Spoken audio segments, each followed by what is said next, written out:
Hey everyone, welcome back to another Basement Radio Arcade podcast. BRAP, it is Wednesday, and it's great to be back. It's great to be back. This week is flying by very fast, and we do actually have a lot of news to discuss. Some news, some rumors to discuss, and before we do that, I want to give a big shout out to everyone in the live chat. Thank you everyone for joining us live this evening. Please do me a quick favor and hit the like button. Subscribe, hit the bell notifications so you're alerted when we go live. I'm also going to drop the link to the show. Please retweet the link or put it on your favorite social media platform. Let everyone know that we are live. So on that note, I do want to welcome a returning guest. And look, I missed having conversation with him on Friday night. This past Friday, no Crossfire, but we have Mooch back with us. What's going on, Mooch? What's up, buddy? Honestly, it's sometimes you got to recharge the batteries. So we just kind of went out there, right? It's healthy. It's healthy, and we get these dog days of summer to actually take some time off. So good week off. I'm definitely rejuvenated. Great to be back on BRAP with you and Logic right now. And I never listen. Shameless plug, real quick. We have an outstanding Crossfire Friday. So, BRAP, you don't even know yet. You're going to be very excited to be a part of the panel. It's going to be a lot of fun. But we'll talk about it off the air, and then we'll announce it later in the week. But yeah, it should be a lot of fun. I'm excited. Okay. These are the things I get excited for, right? News is definitely picking up, BRAP. So I'm eager to get into it, buddy. I've been reading and catching up on everything. So it's going to be a great BRAP. Is Phil Spencer joining us on Friday? Is that what's happening? He was going to. He couldn't make it. Unfortunately, yeah, he's preparing for Gamescom, so we couldn't. We didn't want to disrupt the schedule. But Gamescoms. Games Pass. Yes.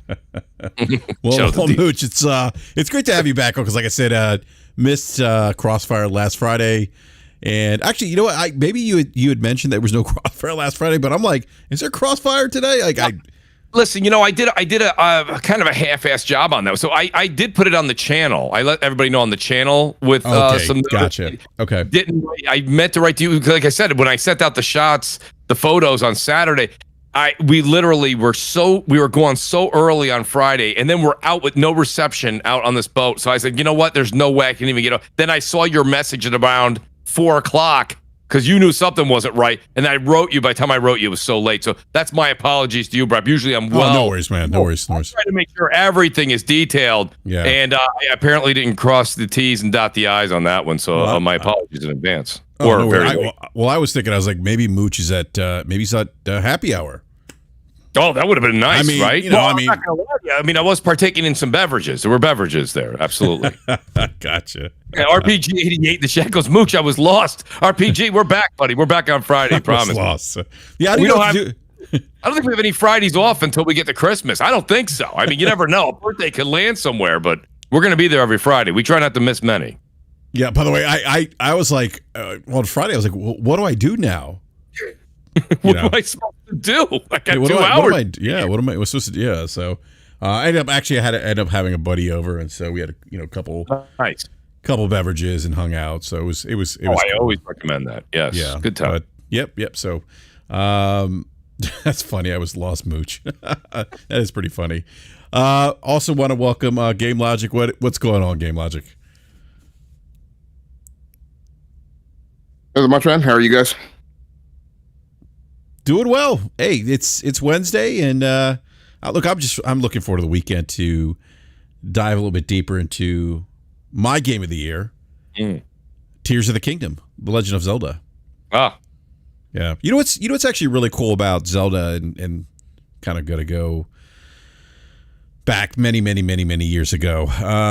Zelda's like one of the first Nintendo games. Well, not one of the first, but one of the Nintendo games that really kind of pulls at the nostalgia strings for me, because I remember playing the first Legend of Zelda, and I remember like we had graph paper to graph the dungeons, and I remember passing. I don't know if Mooch or Logic, if you guys did this, but we would sit down with friends and pass the controller back and forth. And that's how we played single player games like Zelda. Like we would just share, some would get like 15 minutes or whatever, or somebody would die, then you pass the controller back to them so they could try it. So there's a lot of great memories for me with that particular franchise. And I remember on Christmas getting opening up a gift one year and getting the Adventure Link, which was a sequel to The Legend of Zelda. And I remember playing that for hours, like into the early hours of the morning. And so now that I'm playing Tears of the Kingdom, my 9-year-old, my 4-year-old, they will sit down and watch me play, and they are really into the game. Like my 9-year-old's like, I want to play this game.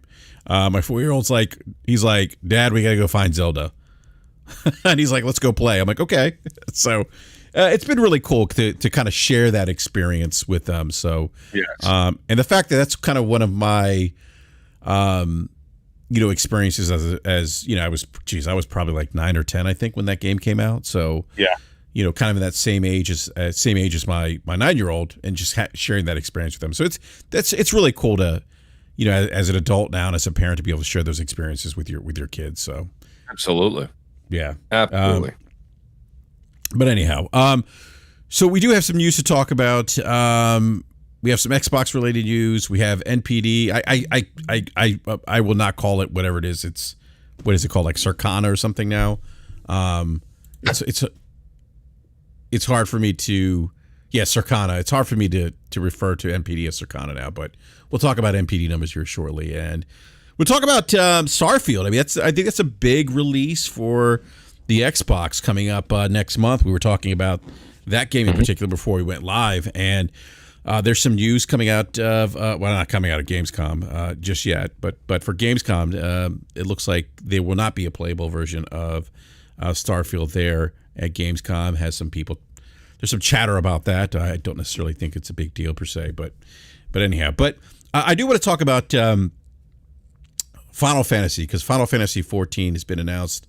It is actually going to finally come to the Xbox Series consoles, and I think it's a great get. I think the one thing I've is, as much as I've been critical of Microsoft this generation, and at times some of the decisions by Xbox leadership, I got to say I think they've done a pretty good job at getting more content onto the games developed by Japanese developers onto the Xbox platform. They've been able to. They got Square Enix to agree to put Dragon Quest, I think it was 11, onto Game Pass, which I thought at the time was huge. Dragon Quest is, again, I'm kind of dating myself here, and I don't know, Logic or Moochie, if you remember back in the days. Before there was Square Enix, there was Squaresoft, and there was Enix. And there were the two like behemoths of the JRP industry, if you will, or that genre, or JRPGs. And you literally had camps of people that were either on the Final Fantasy side of things, or people that were like Dragon Quest fans. And by the way, Dragon Quest here, when it released on the Nintendo platform, I think back in 1987 or 88, again, dating myself, was Dragon Warrior. And actually I still have that game, by the way. I still have the box and the cartridge and everything, so I thought that was a huge get. And they've gotten Persona 5, and they've gotten the other Personas in Game Pass. So I think they've done a good job at getting more of that content, kind of diversifying the portfolio of content on Game Pass. And now they're getting Final Fantasy 14. So I think it's great. I think it's great for consumers on the Xbox platform that were interested in playing Final Fantasy 14. So yeah. So what are your thoughts? Which you think we'll still see more, Japanese JRPG content, or more content arriving to Game Pass or the Xbox platform? I do. By the way, shout out to everybody. Great, you got a great chat here, Newtonian. I see Mary. There's the great J-Dub. Shout out to J-Dub City. So to answer your question, Brad, yes, I do think we're going to see more of those types of games on Xbox. The thing is when you get the older Personas, or you get Final Fantasy 14, and in the case where Final Fantasy 14 is this live, and correct me if I'm wrong, it's MMO style type game. Is that correct? You can correct me if I'm wrong. I have not played that on. I'm sorry, what's that? I didn't hear that, Mooch. Final Fantasy 14 and MMO? Yeah, it is. It is an MMO, yeah. So that's a good thing for Xbox, because an MMO continues, right? It continues its path through. It doesn't stop. It's just a nonstop locomotive. But when it comes down to it, those games are still usually kind of affiliated with PlayStation. So you go, well, Mooch, how do they change that? They got to change that they need to get it day and date. Now, they don't have to get it in Game Pass, but they need to get these games when they come out. games that have been on PlayStation, like Persona 5, right? That was on PlayStation years ago. And then it comes to Xbox. Everyone's like, well, there you go. We did it. It's done. It's over. I'm like, but it's an older game. You know, you didn't see the sales skyrocket on Xbox, right? You didn't see Game Pass subscriptions fly out of control. The game's old, right? So it's already been played, and it's already kind of, attached to the PlayStation name. They need to get these games, when they release, not 2 or 3 or 4 or 5 years later. That's my only take. Yeah. You know what I mean? And so to answer your question again, yes, I do think that Xbox will continue to do this. What I'm looking for Xbox now is get these games day and date, and then also, to the Xbox fans, go out there and support the game. Buy it. Yeah. Buy it. Yeah, that's really, I think, what these publishers, these developers are looking for. Yeah, I was very vocal about that with Dragon Quest 11. I said, look, this is a huge get for Microsoft. Like that, it's one of the more popular franchises in Japan. I mean, it really is. I mean, again, if you go back, you look at the history of Enix before Square bought them. I mean, it was literally the two camps of the Final Fantasy camp and the Dragon Quest camp, and it was like back, which iteration, which new release is the best, right? So, but couple things with regards to this game. It's coming to the Xbox Series X and S spring of 2024. It's going to boast 4K support on the Series X and faster loading times on both consoles. And there's an open beta coming soon, but I don't think they announced that. I didn't see anything in terms of a date for the open beta, but yeah, so it was cool to see Phil Spencer on stage with Yoshi P at the Final Fantasy 14 Fan Fest in Las Vegas to discuss the game finally coming to the Xbox platform. So I guess the big question now is, at some point, will we see? And there's a lot of chatter, speculation around Final Fantasy 15 maybe coming to the Xbox now that Final Fantasy 14 was not Final Fantasy 15. I'm sorry, Final Fantasy 16. 15 did actually release on the Xbox. 15 was not one of my favorite Final Fantasies, by the way. Did you play, Mooch, did you play Final Fantasy 15? I own it. I played it for not very long. The boy band thing really didn't catch my attention. It really it kind of lost me. The cooking of the food, the way that they kind of went about it, the story. There's a something that one something right now in Final Fantasy 16 that's got me. And some people actually say it's a negative for them. For me, it's a positive. Is I love the George R.R. Martin writing. It is very Game of Thrones with a very heavy Final Fantasy, traditional feeling in there. And, the characters are just unbelievable. I mean, like we were talking about Clive, we were talking about Sid. It's just, there's a certain chemistry there, and there's no spoilers here or anything like that. Certain characters you have throughout the story, certain characters you lose, you get attached to them. I didn't get that with 15. So I played 15, but I wouldn't critique it. And if you did like it, I also wouldn't bash you for it at all. I mean, it's your preference. But 15 didn't really capture my attention the way 16 did. Yeah. Well, yeah, 15 was okay, but I think 16 is the better Final Fantasy. I wasn't a big fan of the main protagonist on 15. Noctis was not. I wasn't feeling Noctis. Clive, I think, is a better protagonist in my opinion. So, but yeah, that's going to be interesting to see if 16 at some point arrives to Xbox at some point. So we'll see. I'm not so sure about 7 though. I'm not so sure that we'll see 7 on a... I see a lot of people in the chat talking about Final Fantasy 14, 15, 16. Honestly, the Pixel Remastered came out, and if you get a chance, guys, pick that up. I picked that up, but I own them all for SNES, and I played those, the first 3. I know I'm dating myself here now, Brap. I think a lot of people in the audience, especially if they're real young, they're going to be like, nah, that's not my bag, which I get. It was a much slower paced game, but Final Fantasy 1, 2, and 3 on the NES system, SNES, that was just, wow.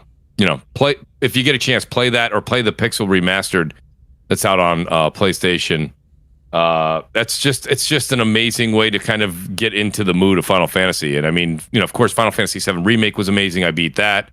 I am looking forward to Rebirth. The Final Fantasy series is just something that it's a household name, BRAP. You can see everyone's got a lot of feelings in the chat about it right now. So it's definitely, I say go back and play the OG ones if you get a chance. The original ones are great. I mean, like it's for me, Mooch, it's such an iconic franchise for me. There's so many memories of Final Fantasy that go, geez, again, I'm dating myself, like, 30 years, 30, actually longer than that. And I remember, like, it's funny, like there's certain songs that resonate with me, like the big one for me is Final Fantasy Aerith's theme song, and that, and I think that Tifa is another one. Tifa's theme song is another one, and again, it's just like even the music in Final Fantasy 16, this version, is really good. Yeah. And there's calls. I don't know if you caught this, but like there's calls to previous Final Fantasy games in terms of music that the game utilizes. Yeah, it's wonderful. It's wonderful. So, well, that's why when people say, I feel like the way that this one was written, that it's not a traditional Final Fantasy game. I don't know if the folks that are saying that have played, previous games. There's definitely ties into prior ones, and there's just there's a massive Final Fantasy get from this game. I don't know. I mean, the writing definitely this is different. The action is totally different. I get that. It's not turn-based. It's also not even like Final Fantasy VII where you rotate through characters, and kind of I do in a sense miss what Final Fantasy VII Remake brought to the table.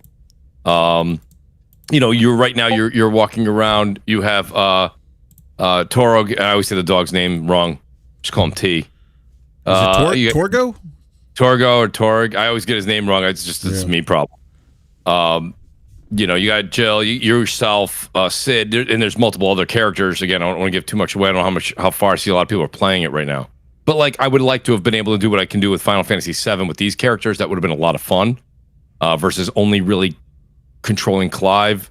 Clive does get a lot of powers. Again, hint, no spoilers. But there's a lot to do with that one individual. But to be able to rotate and have that kind of complexity the way that Final Fantasy VII gave the player, I kind of miss that.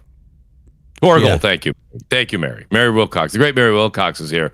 She says Torgal. Thank you. I was Torgal. That's what I was saying. Mooch, if you guys have been following me, I always add a few letters into a name, or I always change some words in a song. It's just what I do. Yeah, Torgal. Torgal's great. I like Torgal. You know what I mean? Yeah, it's great. All right, so I do want to go to something else here. So Logic, look, I think you would agree with that. Take-Two Interactive is a very successful company. Strauss Zelnick, the good Strauss Zelnick. I think you're a big fan of Strauss Zelnick, right? Right, Logic? I am. Yeah. Zelnick is making a lot of money right now. And so this is actually an article I pulled up from, and I think you shared this with me too, if I'm not mistaken, Logic. But I pulled this up from GameIndustry.biz as well. That CEO Strauss Zelnick's compensation package is top 42 million, jumping from over 60 million the year before. Look, that's just insane. That's a lot of money. So the publisher, Take-Two Interactive, the publisher is doubled pay for its top executive, CEO Strauss Zelnick, and company president Carl Slatoff. This is I guess according to Axios as well. Take-Two's annual proxy statement disclosed Zelnick and Slatoff's pay of $72.3 million in a mix of cash and stock, which is a split of 60-40 between the two. Take-Two reported that the compensation it actually pays Zelnick in fiscal 2023 was $42.1 million, more than 2.5 times the previous year's amount, but slightly beneath that of fiscal 2021, the first year of the pandemic. So the executives are paid jointly through the management company ZMC, of which they are partners. Zelnick and Slatoff were paid $30 million in the previous fiscal year. Then Take-Two has revised its compensation deal with Zelda Titanfall in 2022, increasing portion of their pay. There's contingent performance to 71%, from 71% to 77%. So, revenues were up 53% for the year, but the company posted a net loss of $1.12 billion after a year of net profit. So, didn't they just buy? Was it last year they bought Zynga? I think it was almost 2 years ago now. Was it 2 years ago? It was just before Microsoft announced the ATVI acquisition, right? Because they commented that was kind of that they had pulled themselves out of the race of going after Zynga, and then I think like 8 days later, they announced the Activision acquisition. So 2020 to the beginning of last year. Jeez, look, these guys are making a lot of money. I mean, that's like when I was reading this, I was like, what? I mean, and you got to imagine that. So logic is a lot of this driven by GTA 5, because that's the first thing that came to my mind. I mean, I know they publish other games, but to me, GTA 5 seems to be the biggest cash cow that they have. I could be wrong, but I think is that accurate? Would you say that's a? I mean, at the end of the day, it's driven by company performance, right? Regardless of what you attribute that to. I think there's some speculation, and I haven't dug really far into the details, that there are performance incentives oriented around microtransactions. So I don't know how accurate that is personally, because I just haven't dug into those details. But it's driven by overall revenue, overall performance, and then there may be performance incentives, around certain dynamics. I mean, just like, which isn't any different than, Sake's bonus being tied to Game Pass and things like that. That's right. I forgot about Satya's bonus being tied to Game Pass. I forgot about that. Yeah, so it said Zynga was purchased by Take-Two January 22, and I think that lines up with what Logic was saying. Okay.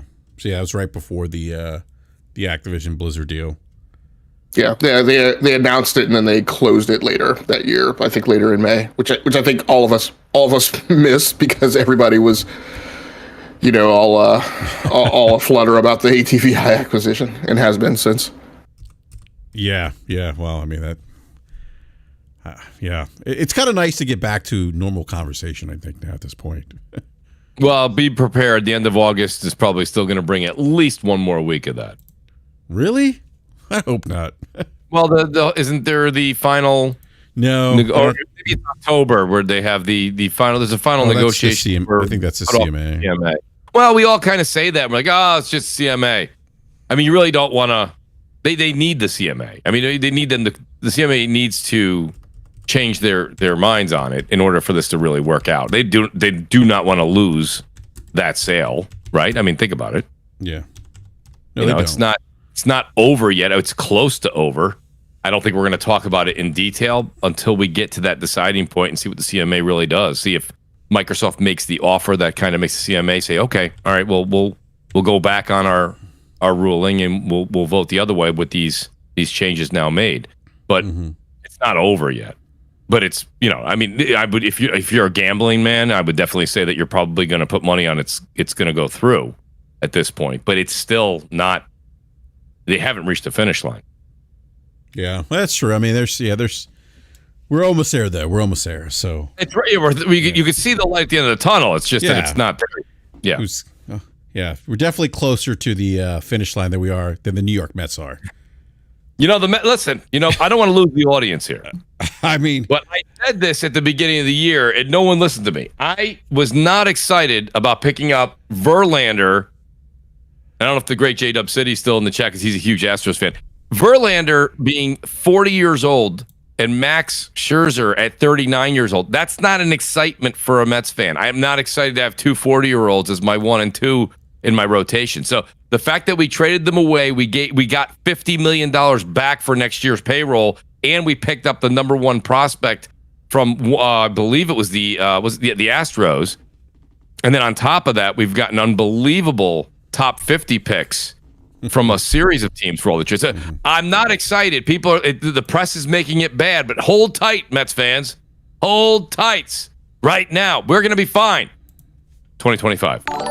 Yeah, I was going to say maybe not this year, but 2025. No. Yeah, 2025. I threw that out there. The tactical gamer. Not to read your own super chat, but Mooch, he goes, the Royals are owning the Mets again. Listen, tactical. Here's the thing. Okay, the team was legitimately torn apart. What's today? Today's Wednesday. On Monday, they gotta get the groove back together again. There's J-Dub. Look at Jay's laughing with a trophy. Jay, I hope you guys do win it all this year. That's fine. We'll see you guys in a few years. Just give us a couple of years. We'll be all right. We'll be back. Mooch, I actually was going to DM you earlier today, and I was like, I'll save it for BRAP. I'll throw in a little Mets, on the show tonight. A little dig at the Mets. SSJ in your case is the Mets are selling more players than Xbox is selling consoles. Wow. Oh, I like that. That's a great 1-to-1. Oh my goodness! People. Well, shout out to Link. I see Jay's having a great time with this. Yeah. Listen, I got no problem with the Astros winning. That's fine. The Astros can take it. Yeah, that's fine. J-Dub is going to be celebrating probably this year. Well, we'll see. We'll see if they. I just don't want the Braves to win. I don't want we don't have to worry about BRAP's Nationals. Well, what about my Orioles? They best record in the AL right now. Well, we'll see how that ends up. Yeah, they don't have pitching. They won't go far. Yeah, I'm a little worried about the pitching, but nonetheless, you're in a better spot than we are right now. Yeah. Speaking of pitching, Respawn Entertainment. Yeah. Star Wars Jedi Survivor was, according to EA, a commercial success and a driving factor for strong quarterly earnings. And now we find out that Jedi Survivor is actually going to be coming to PS4, Xbox One. I'm kind of surprised by this. I was like, oh, really? BRAP, you should not be surprised by this. Okay, Star Wars toilet paper sells out. Okay? Well, I'm just surprised they're porting it over to PlayStation 4 and Xbox One consoles. But Logic, I think, as you said, capitalism, right? Yeah, I mean, games doing well. You have millions of users, right, who are still potentially on those older consoles, and so there you go.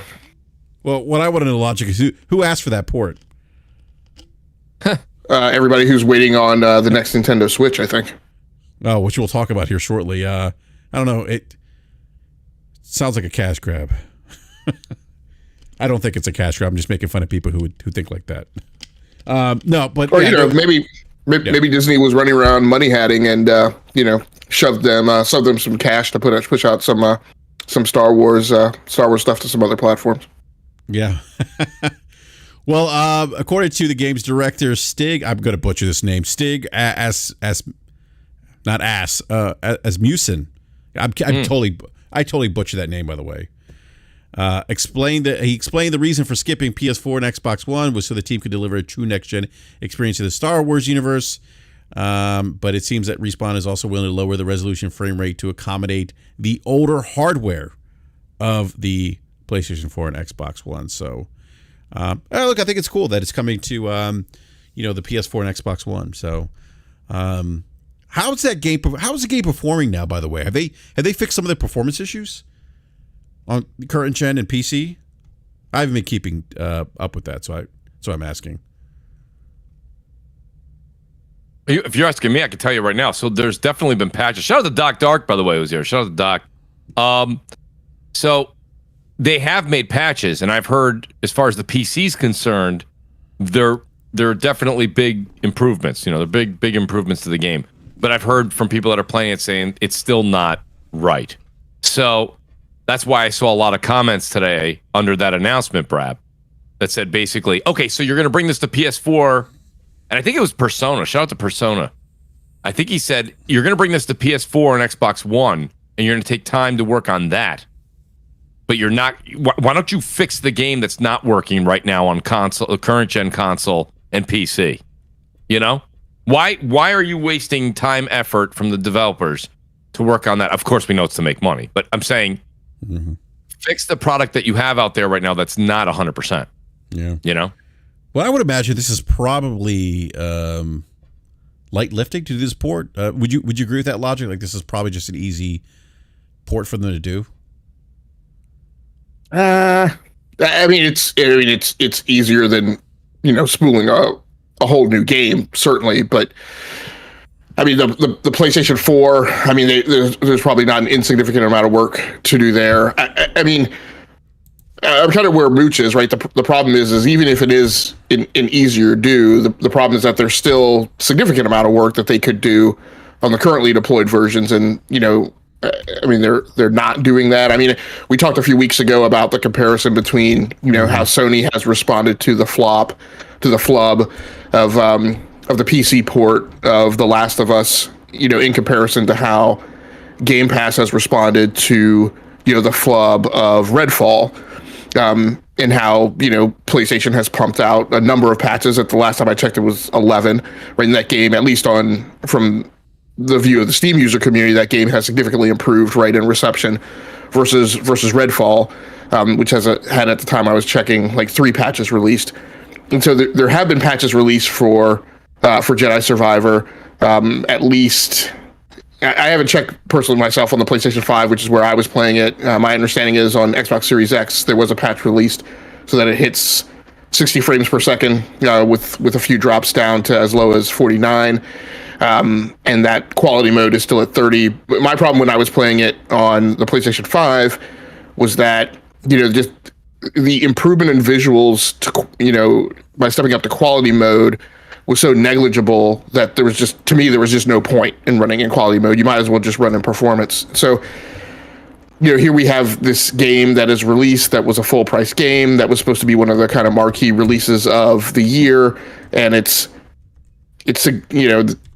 arguable just how imperfect it is. And this is a game that for a period of time was circulating in some people's discussions as a game of the year candidate, and to me, that's a little problematic. And then, then you have the optics of now they're going to work on a last gen version that just seems a little unusual. In comparison to how other teams are responding to stuff. Cyberpunk was its own travesty, but that team, not saying it shouldn't have been that way the first time, but that team kind of put nose to grindstone and has, done, a couple of years of work to turn that game around. I kind of, I've said it since Jedi Survivor came out that I kind of have higher expectations, right, of Respawn. Yeah, that's actually, I agree with that sentiment that it's the optics of it. I don't think look good. There's still some performance issues with, and I'm seeing it in the live chat. People are confirming there's still some issues in performance that they're not, and maybe they are. I mean, maybe they are working on patches, but I just think it's kind of interesting when you look at what they did with Cyberpunk, and eventually CD Projekt Red. I think they eventually moved on to the current gen platforms and ditched last gen as well. I forgot the name of the DLC Mooch that's coming. You mentioned it earlier. Was it Liberty? Phantom Liberty, I believe it's called. Yes. Yeah. So that's actually coming. That's only current gen, but yeah, no, I don't disagree. I think that the optics of it are kind of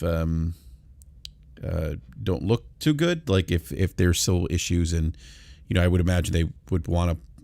I would like to, and I stopped playing it because of performance issues. I like for them to fix it so I can, selfishly speaking, so I could play it and finish playing it. But yeah, I mean, I think some of the live chat said they're going to do this because they're going to make some additional money. It's been a hit for them, so yeah.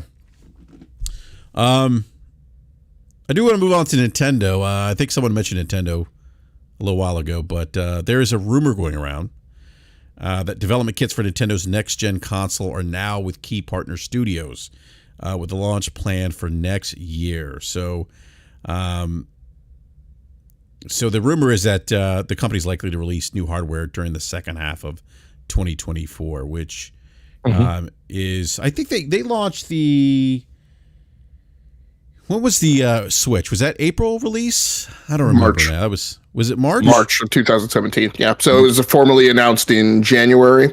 So just after, I think, just after, everybody kind of returned to work, and then launched in March. Okay. That was a great launch, by the way. Great launch. Well, it was a great launch, but it was funny. I believe back in the day, and you guys remind me if my memory serves right here, but I believe people were kind of down there like, why? Why would you launch in March? Everybody launched on a holiday, right? Which, don't get me wrong, I get the criticism, right? I mean, every kid, Nintendo enthusiast is going to want one. And around the holidays, some families might buy 2. So, I mean, I get that, but that's just the power Nintendo has. Nintendo's like, listen, we'll do Christmas in March. How about that? How about we do the holidays in March? Yeah, I think there was a lot of thinking around, the people who rendered opinions about the Nintendo Switch that was very, I guess I'd call it conventional, and kind of thinking about like the legacy models that had gone before and not really thinking about the different type of thing that the Switch was. So you launch in March. What do kids do in March and April? Everybody goes on spring break. What's a great thing to have with you when you go on spring break? A handheld gaming system. So I think that was part of what played into it. The other thing was the Switch had lots of supply chain problems at the time because they were competing for components, not necessarily the core processor, but they were competing for a lot of components that were being consumed by mobile phones, competing with manufacturers for assembly line time, right? That was being consumed by a big iPhone push. So it took a long time to settle that out. Like there were numerous times throughout the year that the Switch just wasn't in stock and it was hard to get, in physical stores. And even physical sales of the games in some cases were hard to get. Zelda was selling out all over the place. So I think, in retrospect, it definitely seemed like a smarter thing to launch in March and kind of give that slow burn time to ramp up to the fervor that it wound up being in the holiday season. But on top of that, there were also a lot of poo-pooing about the Switch because there was a lot of the ad copy was about PC ports on the Switch, and a lot of people were like, well, nobody wants to play those games, right? Those are old games, people have already played them, and that just has just turned out not to be the case. Not everyone has played those games. People play games at different times. Lots of people don't play on PC, so when those PC ports show up on the Switch, they're potentially in the interest lane of an addressable market there. So it'll be interesting to see when they're going to launch next year, because the dynamic will be a little different. Part of the thing is, they previously announced that they weren't launching until after the end of their fiscal year. So, which I can't remember exactly, either ends in March or ends in June. So, it'll be sometime thereafter. So I don't know whether that means we're headed for a holiday launch or something a little earlier than that. Yeah, it's interesting. I remember the pre-orders for the Nintendo Switch. I remember going to GameStop, and I was there early in the morning, and I remember there was a line to pre-order. Like, it was insane. Mm-hmm. And I was thinking, Nintendo might be on something here. Like, there was a buzz around the Nintendo Switch. Now, I do remember one of the concerns. I remember when we found out that it was leaked that they were using like the tiny like cartridges that they use. I don't know if they're not even called cartridges. I don't know what they're called, but the little, they're cartridges. Are they cartridges? Okay, yeah, the little micro cartridges. Well, there was people were like, oh, this is a miss. There was that react.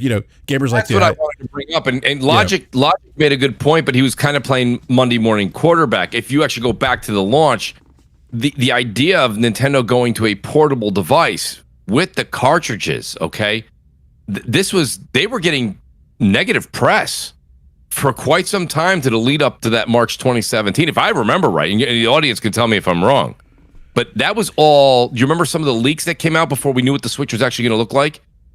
I mean, they were ridiculous looking, like drawings that we saw. I remember the drawings, but there was that fake prototype that we said that looked nothing like what it actually was. It didn't. No. In the Wii, the Wii U being the failure that it was, and having that, of course, just remote play type of activity on it. They were like, why is Nintendo going with this? Now it's not even the Wii U where there's a console and a screen. There's legitimately just a portable screen. That's it. It's a handheld, period. Right? Of course, it came with a docking station. But that, in combination with the fact that we were already leaving physical media in the sense of physical discs. Now they were going back to cartridges. I mean, they were getting hit left and right, and this is after the failure of the Wii U. So, that stands the testament of time, right? That's unbelievable that we were at that stage. If you want to go back to January 17, to where we are today, and the Switch has literally blown the doors off of gaming as a whole, right? I mean, that you do have to. I always say, us gamers, including myself, we all have short-term memory. We all forget.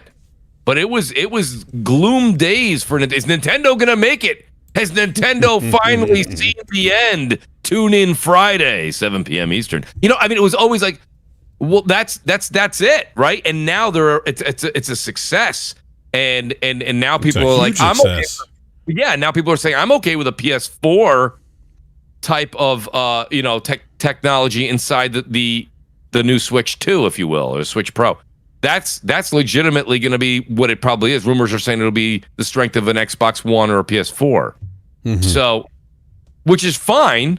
That's fine, right? That's kind of what we see with some of the games on like the Steam Deck. Steam Deck kind of has that kind of power. I'm not doing a one-for-one. Logic would definitely be the better person to answer that. But that seems to be fine with a lot of gamers. But, you know, is that the leap you guys were looking for? That's a question I would ask the panel and the chat.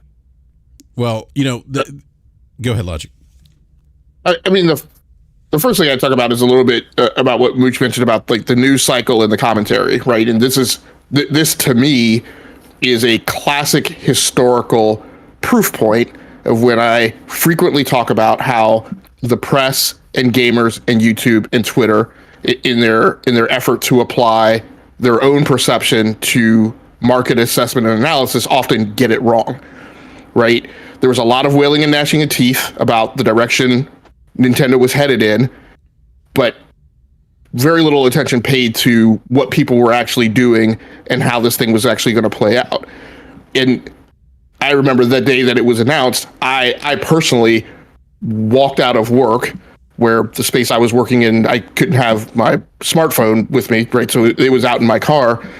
I walked out of work to get on my phone to log into GameStop from my phone so I could pre-order, right? I mean, so while the press was doing a lot of naysaying and there was a lot of, you know, negative stuff about it, and like I said, some weird takes about that, oh, nobody wants to play old PC port games and yada, yada, yada.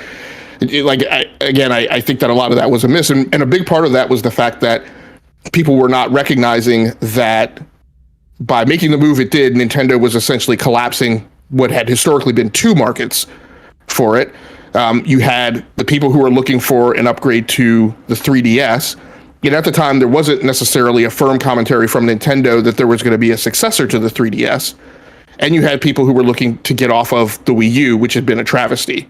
And so you had both sets of those customers looking for hardware in the next new Nintendo thing. And while there was the commentary about the cartridges or whatever, it was known at the time that you were going to be able to buy expansion cards for the Nintendo Switch. So, I mean, when I bought Zelda, when I got mine delivered, you know, I ordered a physical copy, which didn't get there on time, but then I also ordered a digital download. So, I mean, there was lots of, and I will say the one thing that Nintendo did do well, they didn't do it right away in January, but they did it in the coming weeks leading up to the launch. What I remember is there was tons of literature, tons of articles, tons of, you know, this is how you're going to do whatever on the official Nintendo site about how you were going to handle your Switch. There were articles posted, you know, pretty quickly about, you know, how to set up your network so that your downloads would work well. There were lots of articles posted about exactly what speed of micro SD card you needed to have it work with the Switch. So I think they did a pretty good job of trying to educate the consumer about what was coming down the pike. And like I said, I personally just think a lot of the analysis and a lot of the assessment and a lot of kind of the wackadoodle things coming out from journalists were just way off, as you know, clearly we see today. So Logic, what you're saying is that the media did a terrible job covering. I'm sorry, I'm making up words now. Covering the pre-release of the Nintendo Switch. Yeah, they did, and they same thing. They talked about the power back then. You know, they didn't. It was kind of flabbergasting to me that people hadn't drawn the line and didn't understand that they were using the chipset that came from the same DNA as the chip that was in the NVIDIA Shield. They didn't think about the usability chipset, of. Right? Yeah, they didn't think about Android being the backbone for the operating system. Yada yada yada. So there were just to me. It was just a classic point in time that, you know, that that illustrates what I constantly complain about the gaming media today, which is that these guys who they're hiring, wherever they're hiring from, they don't understand software development. They don't understand hardware. They don't understand the specifications of the things they're talking about. They think that they know about technologies that are being ported from the PC side. But I mean, just think about how horrible the discussion was around SSDs when the PlayStation 5 and the Xbox series were launching. It's just not what it was, back when, I hate to say it again, I probably sound like a broker, back when, people like Gary Whitta were editor-in-chief at PC Gamer, and, all those guys were kind of, in the journalist seat. So, I just think we're in a place now where maybe we have, I guess, kind of a better perspective on maybe where Nintendo's going to head. We've also gotten the telegraph from Nintendo that, and this, to me, I may be wrong, but I think it's the first time since Nintendo had an online strategy, and I use that term loosely with reference to Nintendo, that they've indicated that there's going to be continuity from the Nintendo Switch onto the next platform. I think every time you've made a jump from one platform to the next, that continuity of whatever the eShop was or the virtual shop or whatever has been broken, and the only way to retain access to it was to retain your old hardware. So, that at least in and of itself sounds promising.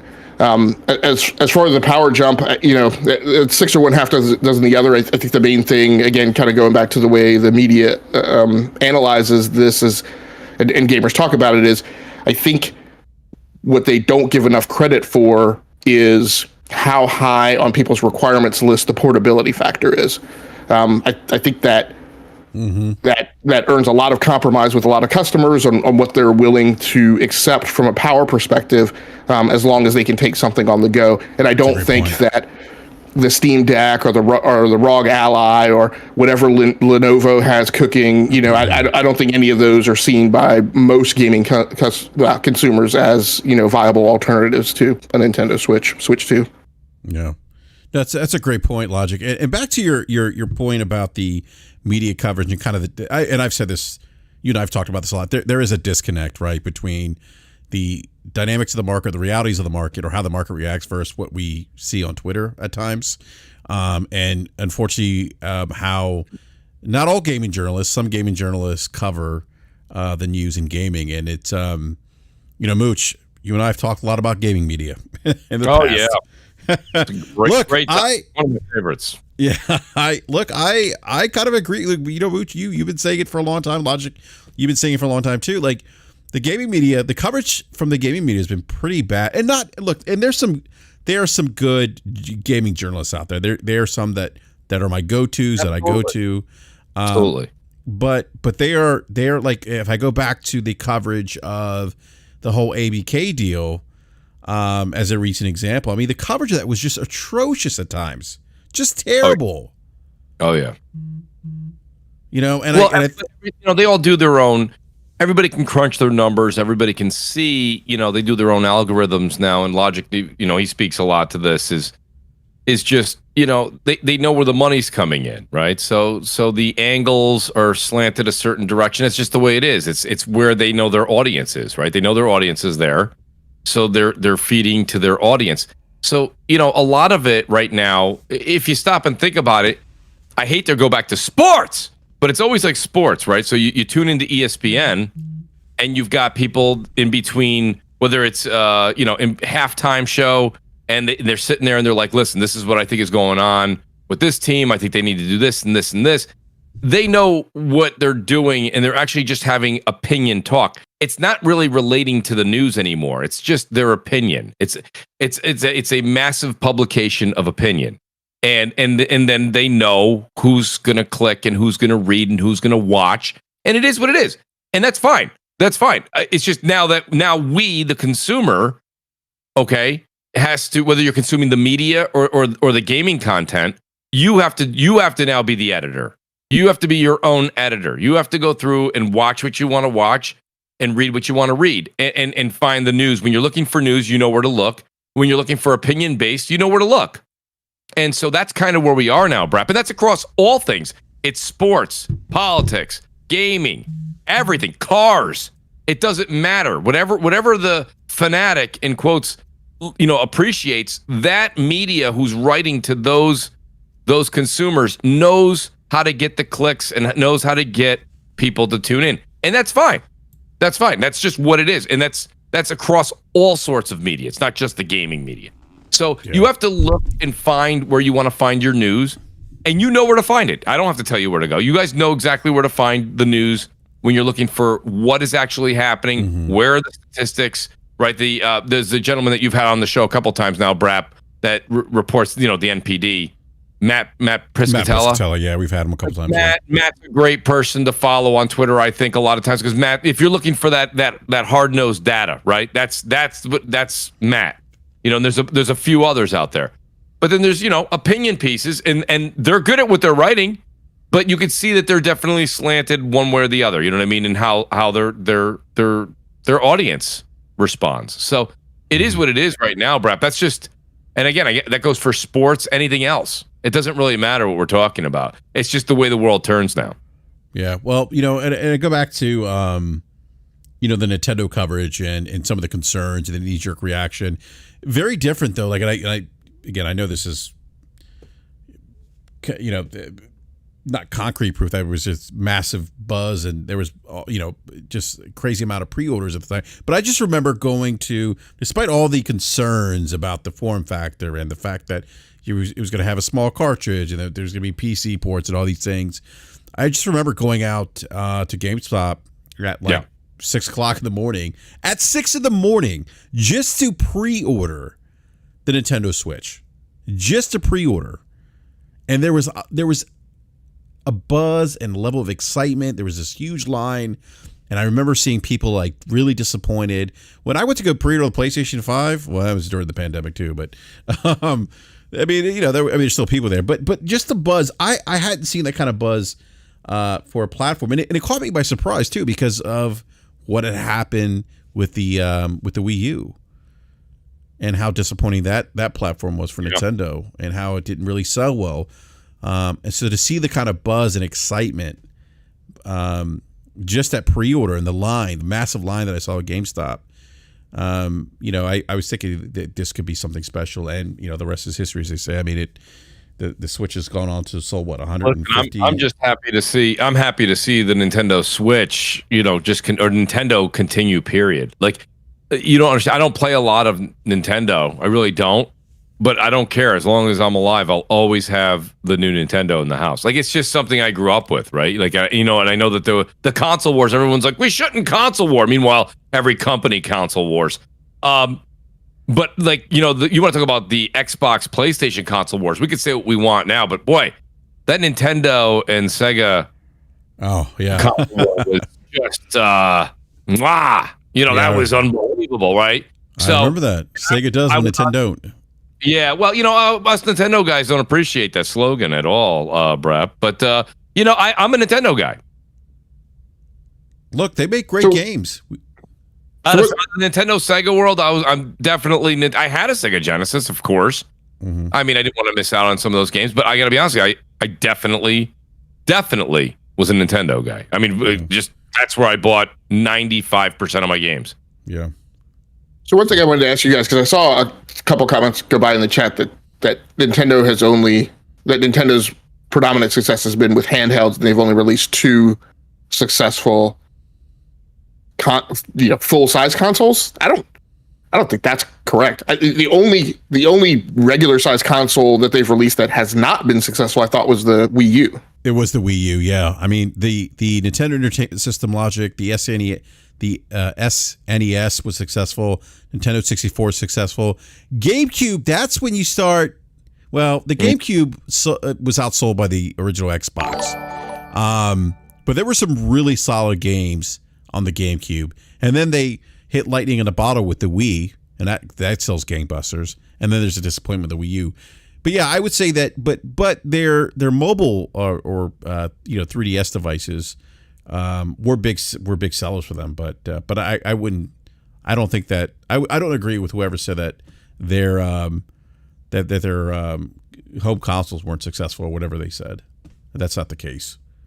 Yeah, I mean, always, sales numbers are questionable, but I mean, the GameCube at least the list I'm looking at now, has outsold the Xbox Series XS so far, outsold the Wii U, outsold the PlayStation Vita, outsold the Sega Master System, Sega Saturn, Dreamcast. So I mean, it wasn't. I mean, in the terms of kind of modern age consoles, it looks like it kind of bottomed out. But I mean, still, its numbers were pretty high in comparison to just kind of like the grouping of 2-digit million selling consoles above the 20 million mark. So yeah, seems like it did fine. The N64 sold like 30 something million. I know it didn't sell as well as the PlayStation, which sold 100 million. But I mean, it wasn't a failure per se. Nintendo 64 wasn't. Especially at that time. And you got to remember too, like part of the success of the PlayStation 1, if we're being frank, had to do that it had a built-in CD player, and that's same thing with the DVD with the PlayStation 2. That was kind of help push you, not to take anything away from the PlayStation 1, but that was part of the appeal and some of the buy-in by people purchasing that system. So Mr. Griff says GameCube wasn't commercially successful, but developed a huge following afterwards. Yeah, again, I mean, it was outsold by the original Xbox, but no, they were. I mean, but they were still good consoles. They still had really good games. The N64 had really solid games. GameCube had really good games. So, the other thing, according to this rumor with the Nintendo Switch 2, whatever it's going to be called. Two sources that spoke to VGC, VideoGamesChronicle.com, suggested that the console could launch with an LCD screen instead of the more premium OLED in order to bring down costs, especially considering the increased storage need for high-fidelity games. The current Switch comes with just 32 gigabytes of internal memory right now. But reading that wouldn't surprise me if that's the case. We know that Nintendo, makes a lot of money off their hardware right now, and then it wouldn't surprise me too if, just like they did with this Nintendo Switch, they would. Well, stop and think about it though, BRAP. Right? None of the Nintendo games have ever been overly demanding, and even if we believe that it's going to be PS4, Xbox One type of technology in there, or at least that's the output we'll get. I mean, you have the Steam Deck, and you have the Asus ROG Ally. And they both are not OLED either. So, and again, I want to give credit. It was somebody on Twitter. I'm not saying I came up with this one, but someone was like, well, that's smart on Nintendo's part, because what they'll do is they'll wait 3 years after they launch the Switch 2, and then they'll sell you one with an OLED screen like they did with this one. So they'll get people to go and buy it twice. Double dip, guys. Listen, we've been saying it on Crossfire for a long time. The double dip works. They know it works in the gaming industry. There's a lot of people out there that buy the same games twice. How many people last week were like, I'm going to test out Ratchet & Clank on PC. I already beat it on PlayStation. I want to buy it again. I'll show you. It's just as good here. Sony's like, go ahead, show me. By the way, that'll be, $60. So people double dip. They know that people double dip. Nintendo knows they're going to get that money. So I wouldn't be surprised if Nintendo offers that OLED screen 3 years after the Switch 2 comes out. And everyone's going to go, I need that OLED screen. And they're going to go drop another $300-$400 on it. So I think it's strategy, honestly, Brett. But to your point, they can launch the Switch 2, make more money on the hardware, and their games really don't need an OLED. There's so many people saying, I love my Steam Deck. I love my Ally. They don't have OLEDs. No one's has any issue with that. So Nintendo's looking at the data, right? They're looking at what's going on. And they're like, you know what we'll do? We'll take that extra $35, $50, whatever it would have cost them to upgrade the screen. We'll put that in our pocket. And then we'll actually put the OLED in it later. And then we'll actually make even more money when the parts inside are even cheaper. So I think it's strategy, actually, Brad. Yeah. Well, I mean, yeah, and you're right. I mean, they look. I had the original Switch. The OLED version came out. I traded that one in, and I got the OLED in. So did I. You know, and then my household, we have, we have actually a total of 3 Switches. We have a Switch Lite in the house too. So they released the Switch Lite and went out and got that. Yeah. Yeah. So, well, you know, it was funny because the kids were like, "Oh, I would love that," and I'm thinking to myself, "Okay, the Switch Lite looks like I can handle falling down a flight of stairs a hell of a lot better than the OLED in the original." You know, it's a lot more plastic. It's a lot more plastic.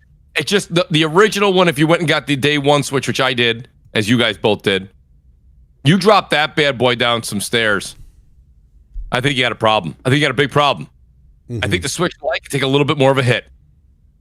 Anybody that has a Switch Lite knows what I'm talking about. It can take a little bit. I'm not saying you could like throw it down a flight of stairs, but I'm saying I think if you dropped it and it goes down 1 or 2, I think you're going to make it. You drop that OLED you just got, the OLED one, you drop that down. I don't even think you hit stairs. I think you hit anything outside of maybe plush carpet. You got a problem, BRAP. Just saying. That's funny, man. I do what I can. But you know, nonetheless, I think that's the thing. I think it really was strategy. Honestly, they're gonna make a ton of money on this. Oh, they're gonna print money. I mean, they're printing money right now. Absolutely. You know? Well, I see a lot of people in the chat saying, "Does this mean I'm going to be able to play the new Zelda at maybe 60 frames?" I don't see why not.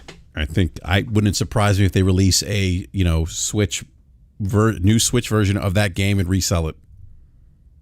Yeah, but they'd have to put. So think about what you know right now about the PS4 and the Xbox One, and think about Zelda: Tears of the Kingdom. BRAP, you're playing it now. Can you see this game playing on a PS4 at 60 frames? Yeah, absolutely.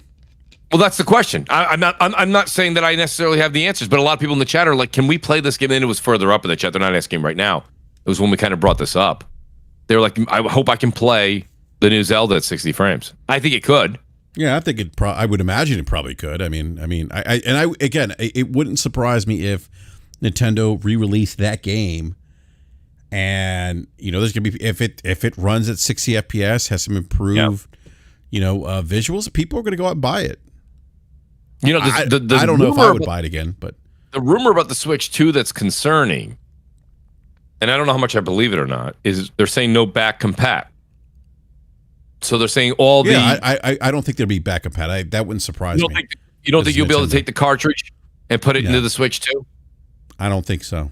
Why not have that? Why not have that? Well, that's the correct answer, actually, it's Brad. Nintendo. But it really wouldn't cost them much to put that port in there, so you can actually put the cartridge in and play a backwards compatible game on the Switch 2. Especially it's very similar, right? It's going to be a handheld, the whole thing, yada yada yada. There's no reason we can't.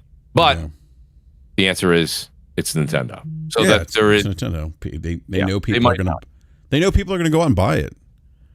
Yeah, might be a problem. I don't know. I think that will bother people. Will it bother people enough not to buy a Switch 2? No, I don't think so. The fans it's funny, like the group of gamers we never hear from or never hear complain on social media are Nintendo gamers.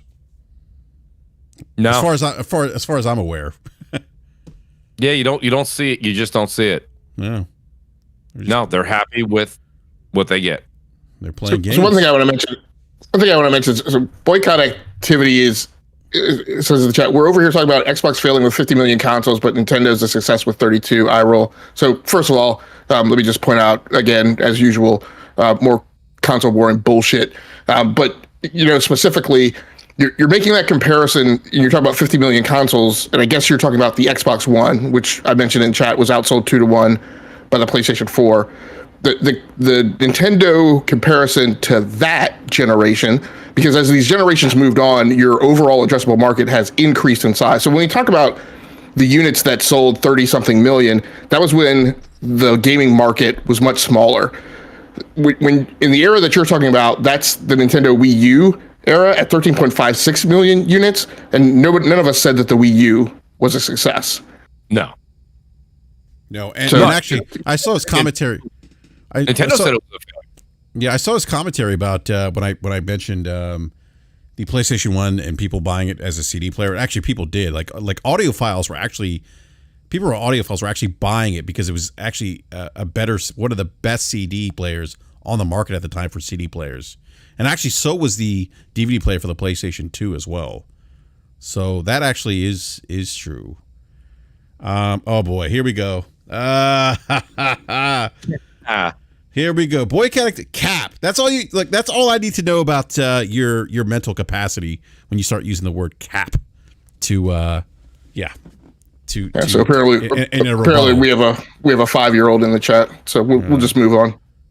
Cap. Nintendo fans complain anytime a competing console has a game remotely resembling a Nintendo game.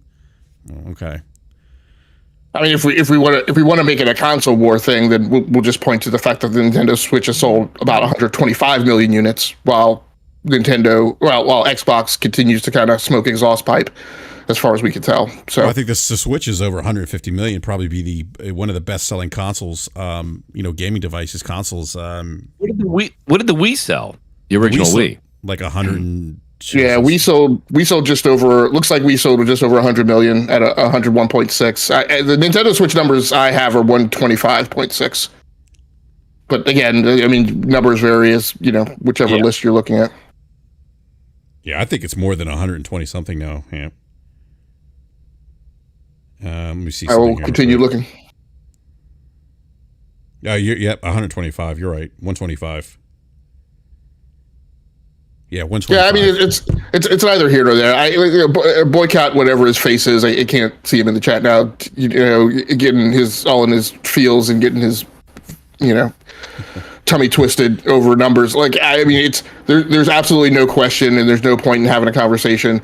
And we're talking these numbers. We're even talking about past generations. And again, who cares, right? The current state of the industry is that the largest install base is PlayStation. The second largest install base is Nintendo, and Xbox is in third. So, I mean, if you're crying over the state of those numbers, I don't know why you would participate in this conversation. You're not gonna get me to alter my sense of reality and perceive that there is something mathematically that's not true, if that's your intent. Yeah. Speaking of Xbox, something you shared with me, Mooch. Actually, you don't let me. I think there was one more thing about Nintendo. No, that was it. Actually, all right. Speaking of Xbox, Mooch, something you shared with me, and this is something that was tweeted by Game Pass Tracker. I don't who was Game Pass Tracker.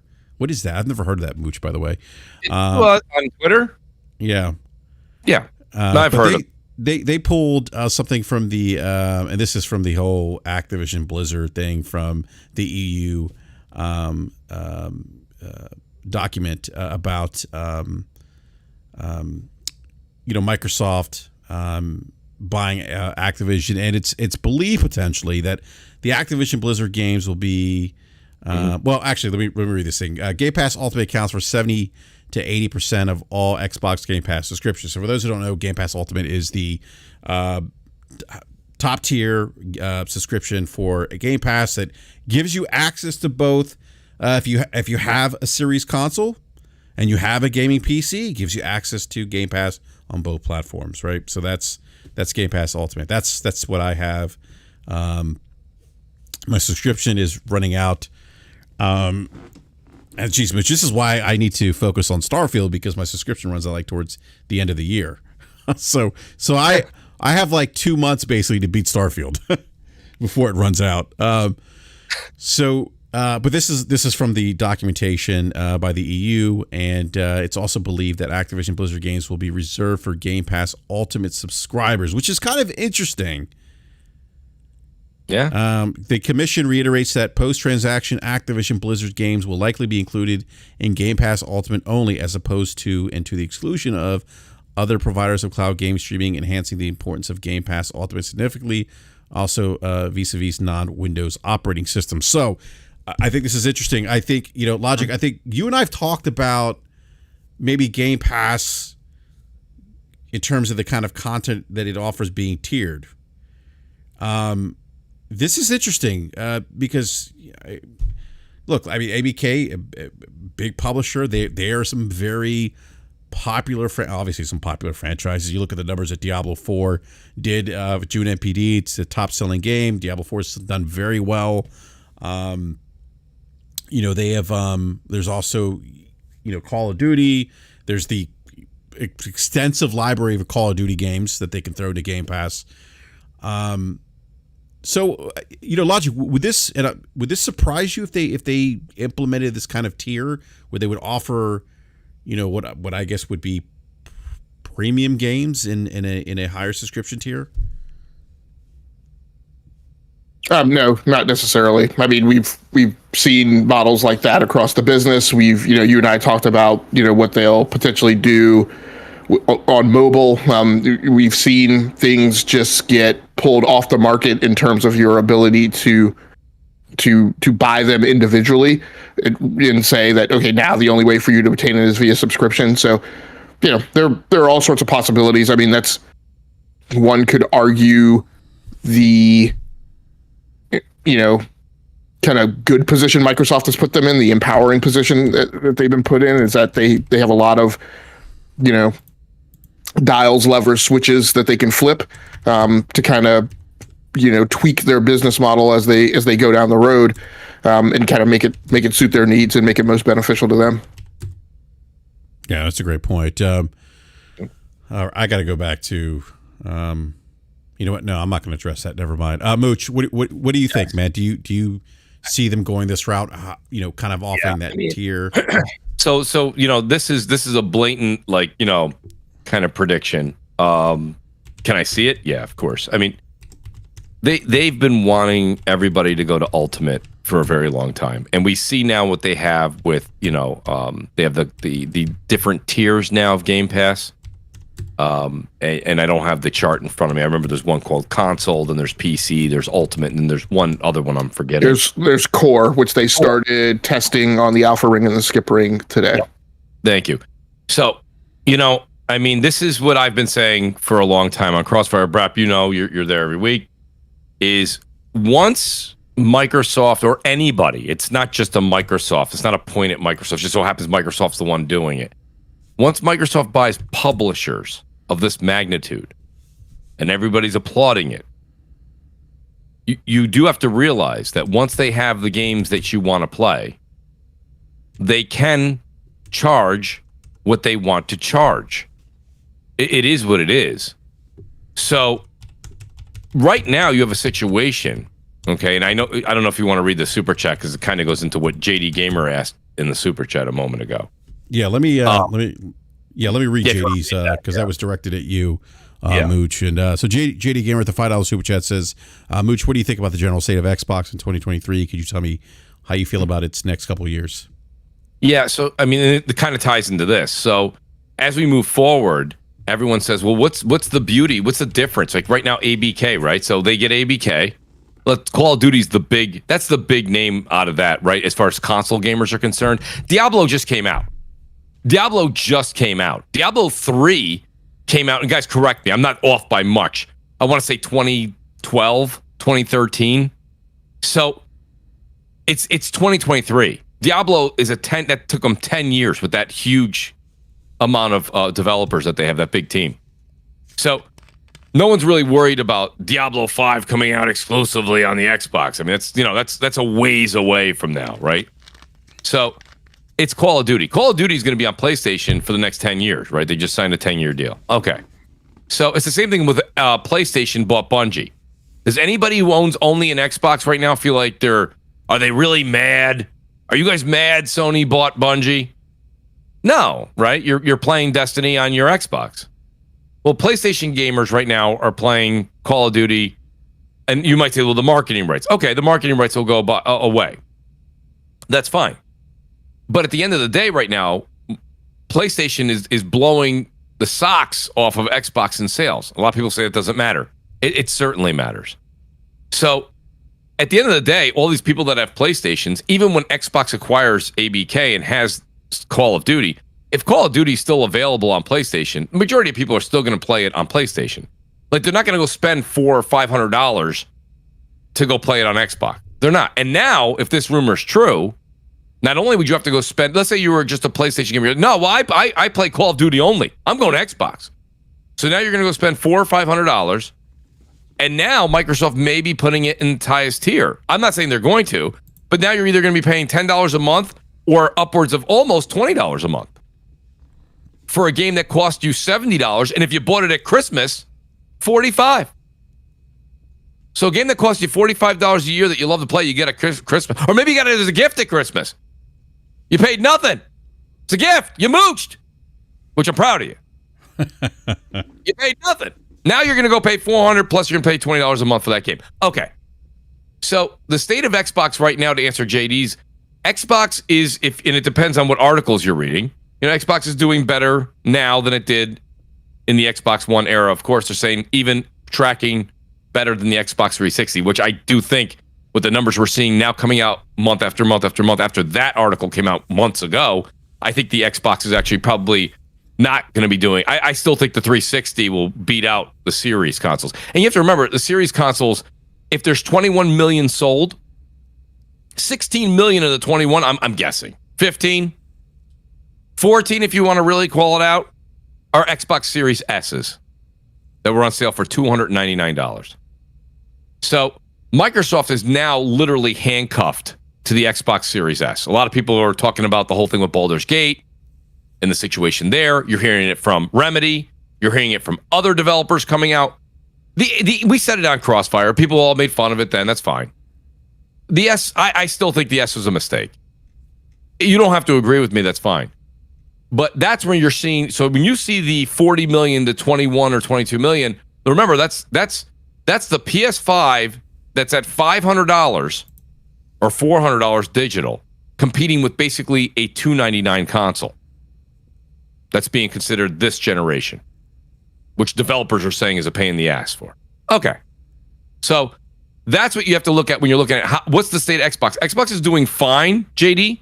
It's doing fine, but it's not doing great.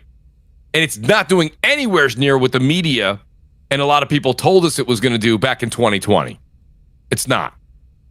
And even with the ABK news hitting, and even with Bethesda already under Microsoft's umbrella, you could see Xbox is still having a very hard time catching up to PlayStation. A very hard time. And I don't think changing that by Call of Duty now going into Game Pass, especially if it goes into Game Pass at the $17 or $16.99 model, I don't think that changes anything for PlayStation, because Call of Duty is going to be on PlayStation for a minimum of 10 years. So there's that. And now the other point I want to make, BRAP, is you're seeing, I see it over in Europe. I have not seen it in the States yet. Correct me if I'm wrong. But the PS5 is now taking a price cut.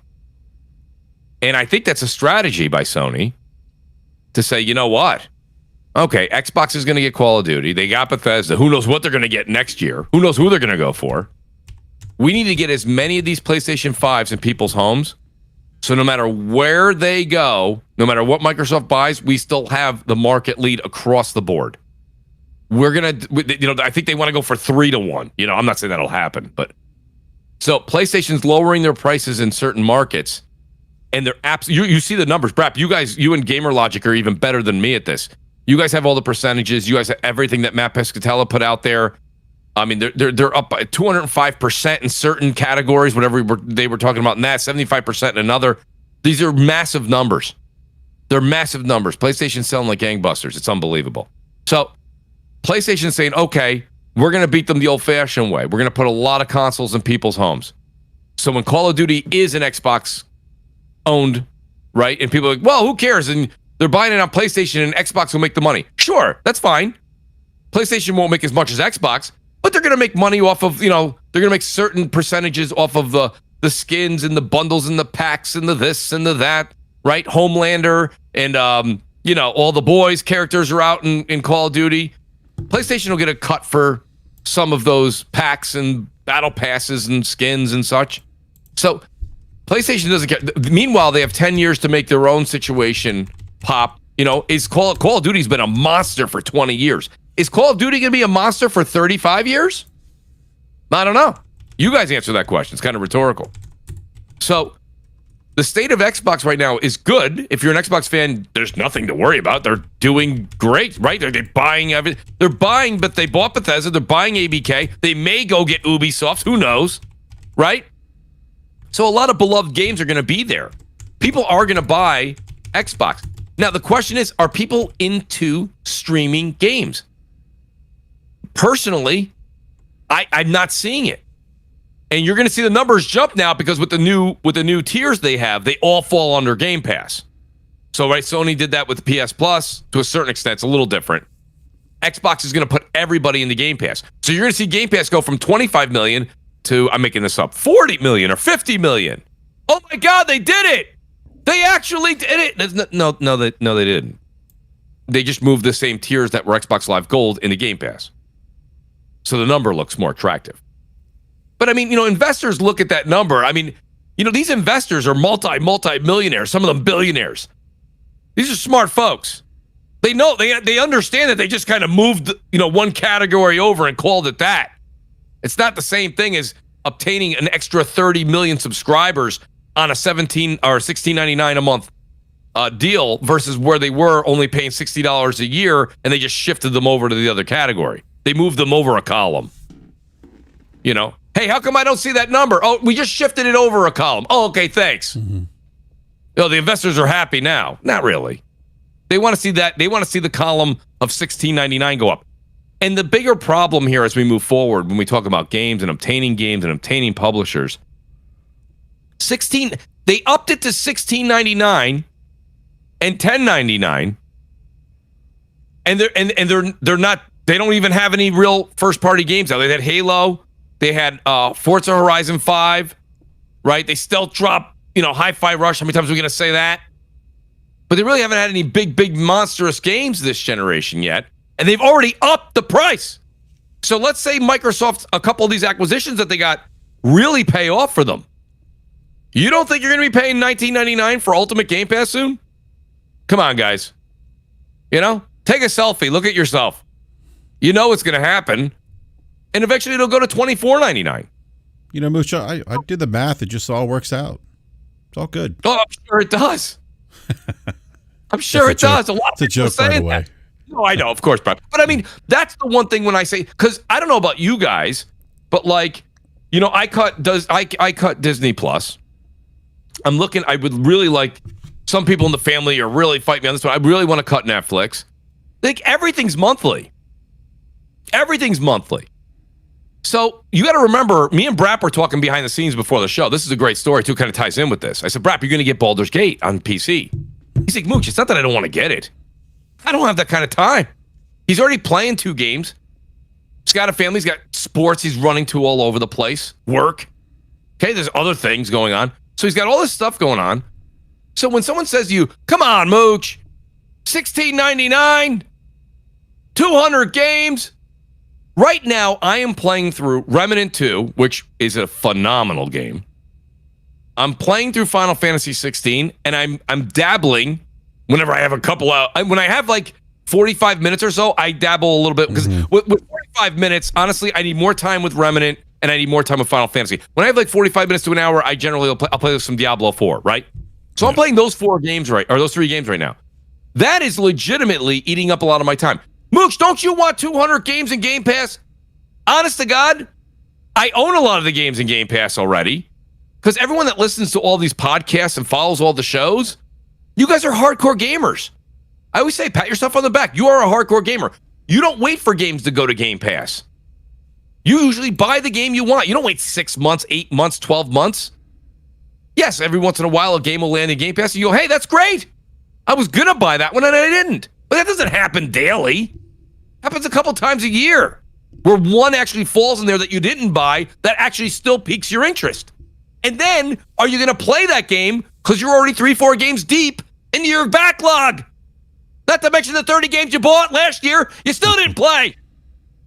So my point is do I want 200 games? Not really. I don't have the time, and neither do you. We don't have the time for it. So when you come down to it, we consume media differently. Netflix, Disney Plus, Apple TV. You could put on a show on Apple TV while you're getting your sauce ready and you're making your fresh pasta. You can't make fresh pasta and play a video game. Mooch, I got a question for you. Go ahead. I need a break. Do you add sugar in red sauce? No. Thank you. Absolutely not. Chad Stud, who's yelling on this podcast, by the way? It's Mooch. Hey, real quick, Mooch. I do want to, and thank you for the. let me grab this other super chat, but thank you to your reply to JD Gamer's question. I appreciate that. T-Rock 40, the $5 super chat says the question is how many scratch and sniff Little Caesars controllers were sold. There was a Little Caesars controller. Oh, it's the Ninja Turtles one he's talking about. Oh, okay. I was like, they had a. All right. Listen, I'm all for nostalgia. Okay. And the original Ninja Turtles that came out in, what was it, 1987 or 88? The best. I don't care what you guys say. I don't care. The Dark Horse comics were the best, in my opinion. But better than the 87 original? Yeah, I think it was. Was it Dark Horse Logic that did the original, like, Teenage Mutant Ninja Turtle comics back in the days? No.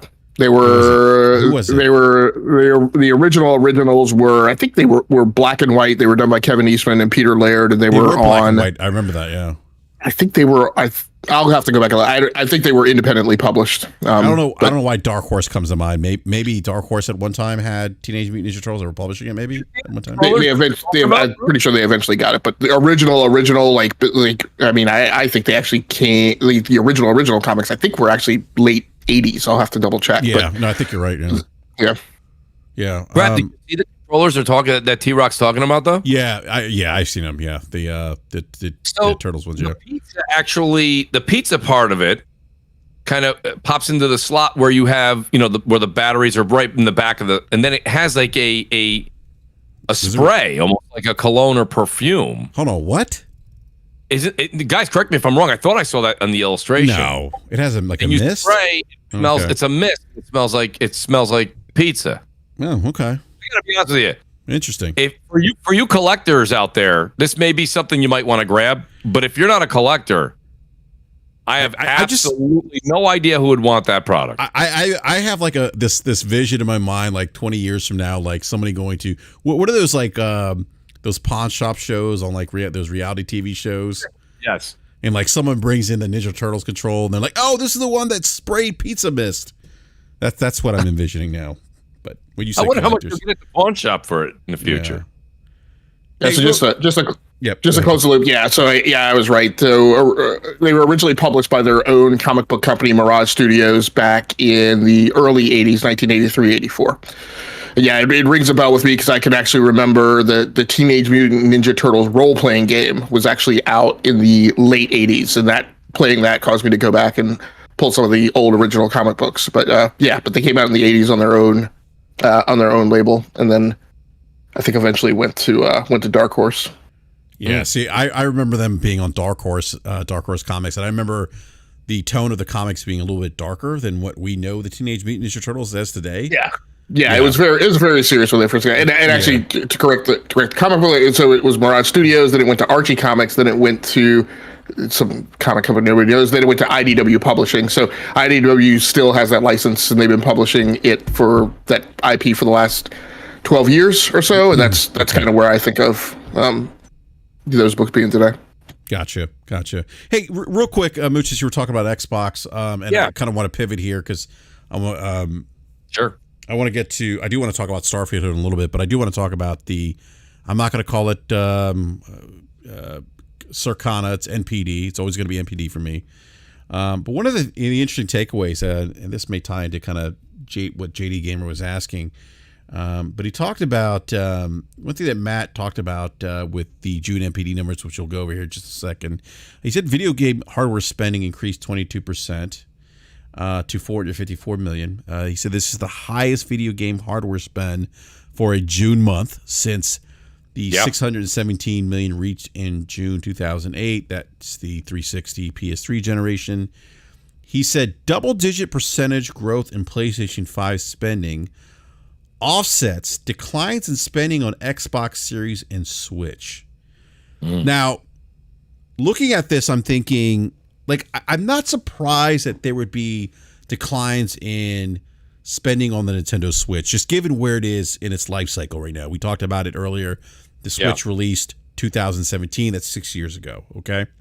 Right. You look at there's similar trends in the UK with declining Xbox Series console sales being down. I forget how many percentage, like what the percent is, but I know it's down, as is the Switch, where PlayStation 5 is trending upwards. Is this, and I'll go to you, Logic. I don't know if I'm looking into this too much. Is this kind of unusual to see? And I don't know, we don't know what the decline in Xbox Series was in terms of spending, but we have seen declines in the Xbox Series consoles in the UK. Am I reading too much into this? Is this kind of like a situation where this is, well, wait a minute, like what's happening here? Like the Series console is what, 3, we're going into year 4 now of this console generation, and we're already seeing a decline? Am I reading too much into this, or is this just, well, this could be attributed to maybe Microsoft not having a lot of big game releases to maybe motivate people to go out and buy the new Series consoles?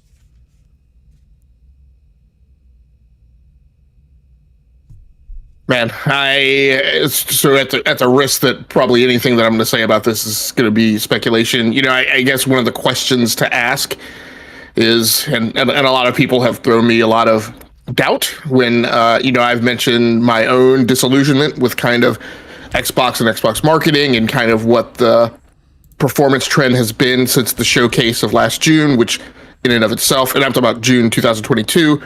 Which in and of itself was supposed to be, them coming in and advertising kind of a return to green plan after, a rocky start to the beginning of the year with just not a ton of content. But you look at last June, and then you go to this January, and then you go to this June, and kind of how the rest of this year is mapping out, just in terms of, games that were promised, games that weren't delivered, delays happening. I mean, there are positive indicators on what this fall is going to look like. I got the notification today that my Amazon order of Starfield is shipping on August 31st, which was kind of one of the key indicators I was looking for, because at the point where Amazon is mobilized to deliver something, that tells me that whatever the secret handshake was behind the curtain has been made. And that kind of removes the last concern I had about that game not making the advertised release date. They're showing games at Gamescom, which again tells me that if they weren't showing them, then I would still be concerned about the final release date of Forza and whether that was going to slip 2 weeks or 4 weeks. So indications are good going into this fall, at least for their 2 major highlight franchises. There's still unanswered questions like exactly how much content is going to be in Forza. Whether or not it's going to be sufficient, what is going to be the approach with Forza Motorsport, since I can't remember which Forza Motorsport it was, maybe 6, that kind of stumbled out of the gate with how heavily laden it was with microtransactions and things like, you had to, you would get a car pack, but then you still had to expend in-game currency to obtain the cars, things like that. I mean, so there are little nits that are out there that could determine, how well some of these things are going to be received. We know that Bethesda has oriented itself around games, not necessarily games as a service, but just kind of a heavily, DLC ridden and kind of slow drip approach to rounding out the content and things that it's released. So there are still some unanswered questions. But so the question is is that causing a chilling effect and a thaw in the market where, those notions of performance and kind of where Xbox is and kind of the things that Mooch mentioned about, people's perception or feeling about where Xbox is heading. I know that the Xbox faithful are as rabid and fanatical as they have ever been, and probably more so now in the last couple of months with the acquisition. But the question is how is that landing with the consumer market, and is that landing as tangible, objective reasons to go buy an Xbox and spend money on an Xbox, or is there a feeling that a lot of that's, smoke and mirrors and hopes and dreams, and, people are applying their money more so in the direction of things that have proven delivery track records over the last couple of years? So one of the things that Gamer Logic just said that was interesting, one of the first things you were saying about, and Gamer Logic, if I misinterpreted, please correct me. But you were saying, you have your CE, your collector's edition, I believe, did you say, of Starfield? Yes, Constellation Edition. Yes, 2 copies. Yep. So that's on the way. It's not on the way, but you know that they're still saying you're going to get it on time. Yes, so that's actually that was an update, right? originally they were saying I was getting it September 6th, and today I got notification it's shipping on August 31. Okay, great. So, I don't think that's what's in question. The question isn't, are you going to get it on time? The question is, what quality are you going to be getting when it gets there? So that's true too. Yep. Same thing goes for Forza, because your Mooch, question. I will not tolerate any slander about Todd Bless, but go ahead. Okay, no, it's not. There'll be no slander. I'm joking. There may just be some questions. Yeah. Just some questions. Yeah. Logic makes a great point with Forza. Like, what are we getting? Like, how much is going to be there day one? And the other thing is with Gamescom, I know a lot of people, in the Xbox camp are waving it off, and that's fine. It's fine. I don't really have a rant on this one, but you're gonna have the biggest booth of all time. Everybody's been waiting for the big games. Listen, I'm not saying people aren't excited for Stalker 2. I'm not saying that. But they've got Stalker 2 that's going to be playable. I believe that's one that'll be on the playable list. But Forza's always been playable before it comes out. Like at E3. Mooch, things I'm like sorry. I'm actually surprised that Forza's not going to be playable at right, Gamescom. Right? Forza's not going to be playable, BRAP, and Starfield's not going to be playable. And people are like, well, they don't want to give away secrets. Stop it! Just stop that. Stop it right now. Someone said secrets? Yeah, they don't want to let out they don't want to have any kind of, like any of the game spoilers. I'm like, what are you talking about? You're traveling around and you're mining resources. Oh no, he found something under a rock. All right, so games revealed. So there is something to that, right? So it's not so much are we going to get the games on time, because actually if you bought the collector of the big time what is it, the expensive one, whether it be the collector's edition or another one, you get to actually play it 5 or 6 days early. So there's no question that the game's going to come out on time. It's just the question is, how's the quality of the game when it releases? That's the only thing, and I know the 30 frames, look at player I love. He goes, Mooch on the Doom train. I'm not on the Doom train. I'm reading to you what Xbox has told us. Xbox has said they're going to do another reel. They're going to show you another bit of footage pre-recorded of Starfield. You've seen 2 hours of Starfield already. So we know what they're going to show at Gamescom of Starfield, right? We've seen an in-depth look this past June, and we saw a really good look even a year before that. Okay. So player, it's not the Doom train. It's more of the, what the hell's going on train. And when do we get off the train? We've been on this train since 2020. So, we're still waiting. I think longer than that. Yeah, and to player like the Forza series always been good. I don't play it, but always highly. And that to me is why it's even more like, to your point, player, like, I don't think anyone on this panel is doubting that Forza is going to be a good game based on the track record of the franchise. But that to me makes it even more surprising that there won't be a playable version at Gamescom. Odd, right? Just given the pedigree there. That's all. I'm not saying the game's going to release bad or bad shape. No, it might be great. It might be great. Like I'm not near. You guys know this. I've said it on Crossfire. Like, I'm going to play Starfield, and if it's good, I'm going to tell you it's good. I'm not sugarcoating anything. If it's good, man, I'm going to play it. But I'm not as excited as BRAP right now. But BRAP. It's my game of the year contender. Well, it's got to go up against Zelda Tears of the Kingdom for you. Yes. Yeah. Good luck. And I mean, I understand what you're saying, BRAP. I guess well, number one, I'd say, let's not paint me with the same stripe. I don't look. I've been a lifelong Forza player. I'm a huge racing game player. I've often lauded, how I always felt better about Forza's release cadence and how quickly they put games out between Turn 10 and Playground. And how Gran Turismo came out like once every 7 years, like it was somehow tied to like locust infestations and how frequently they happen, or how the head of Polyphony has some PlayStation executive's child tied in their basement, and that's why they get to do whatever the hell it is they want to do. I don't know, but but I'm not. I mean, but my problem is that again, objective, right? I look at what has historically gone on with Forza and Forza Horizon. from an objective evidence basis, and that is not what has swirled around Forza this release. By its regular release cadence, it should have been available at launch. It should have been one of the launch titles with the Series X, particularly given the fact that Halo wasn't there, right? Then you go a number of, I can't remember what year it was, but then their announcement was just a very casual admission or statement that Turn 10 has started work on Forza Motorsport. And I'm like, started? Like, what the hell have they been doing? So what's weird to me is that it seems like somewhere between the pandemic, there was, whatever the reason was, there wasn't a start of the development cycle, right, when it should have happened, and there wasn't a recovery start of the development cycle when I would have thought it would have happened due to the disruption of the pandemic. But for whatever reason, right, it wasn't on time.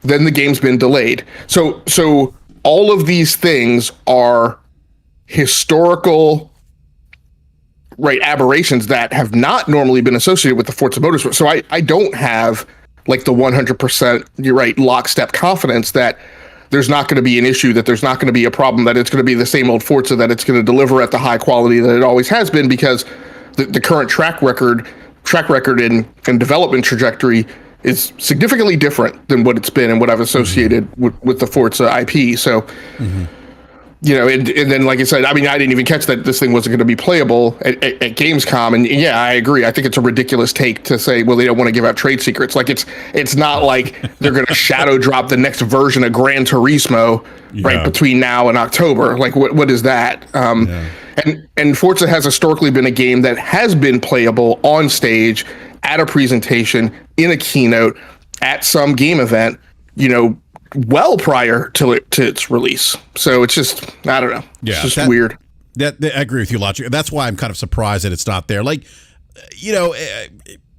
does Starfield need to be there? I think Starfield would be a nice addition. I think it would be good PR maybe for Xbox. Good. It would certainly. I think there's a buzz around Starfield. I've seen a lot of excitement in the community. I know it's a small sample size, but with the release of the Constellation Edition, the special edition controllers, I don't know if either one of you caught the Starfield YouTube videos, the cartoon or anime-like videos that they released. I'd love that. I thought that was fantastic. That's the kind of marketing, kind of hype that I want to see more from Microsoft with these big AAA games that I feel like that's been kind of lacking from them. But even, and we'll get to Starfield here in a minute, because I do have a topic related specific for Starfield. But the Forza thing is interesting. Like, I am kind of like, well, wait a minute. To your point, Logic, like, that's kind of been one of those games that's been showcased at these keynote events, and oddly enough, it's just missing. It's not going to be there. They'll show a video of it, but we're not going to get any, hands-on experience. And I don't know. I don't know if, I'm wondering too if maybe media will get hands-on behind the scenes and then report on it. I hope that's the case. So I'd like to hear a little bit more about Forza. But I just think it's odd that's not going to be playable. There's not going to be some portion of it that will be playable to, the public there at Gamescom. So, but back to and I'm sorry, Mooch. Balash, do you have any other thoughts on Forza and the whole Gamescom thing? Nope, that was it. Okay. So again, I guess my original point with the declines of spending on Xbox and Switch, to me, it's just interesting. It's a little bit odd for me to see a new console in the market at 4 years in its life cycle now. I think it's going on year 4 now, where I'm seeing reports from the UK and sales numbers here, whether it's on the decline.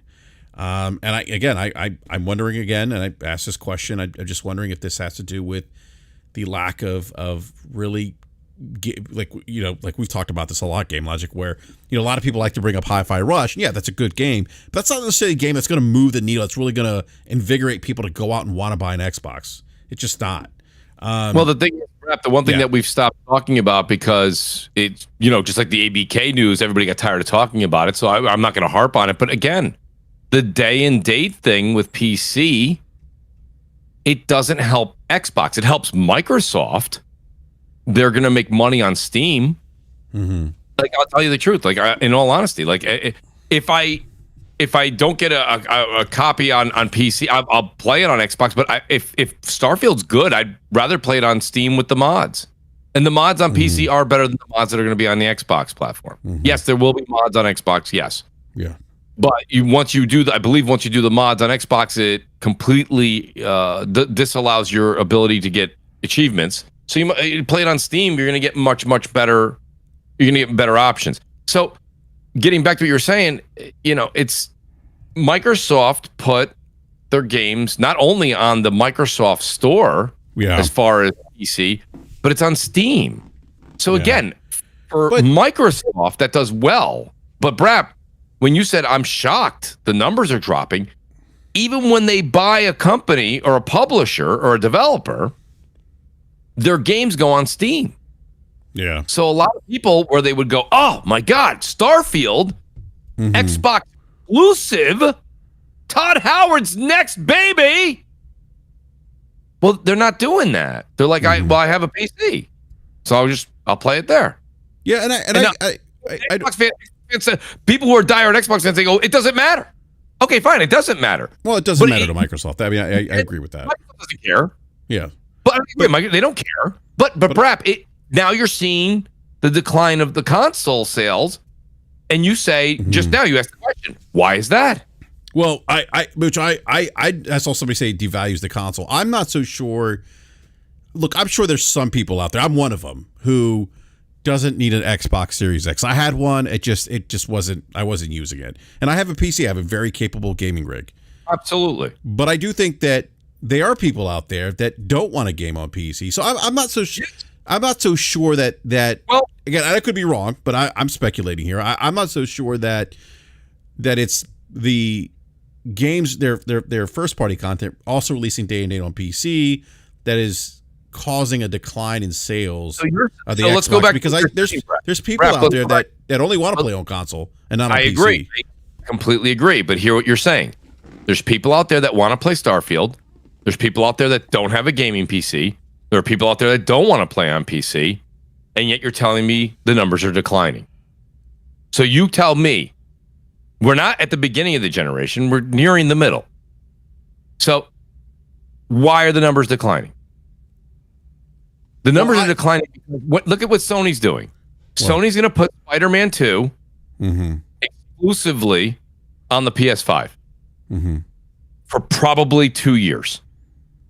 And once they squeeze every bit of juice out of that, they'll put it on PC and they'll make another couple million.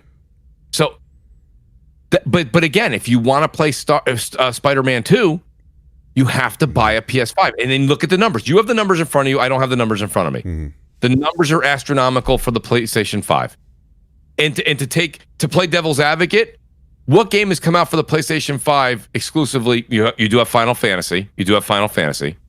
But outside of that, the numbers have been going up month after month after month after month after month.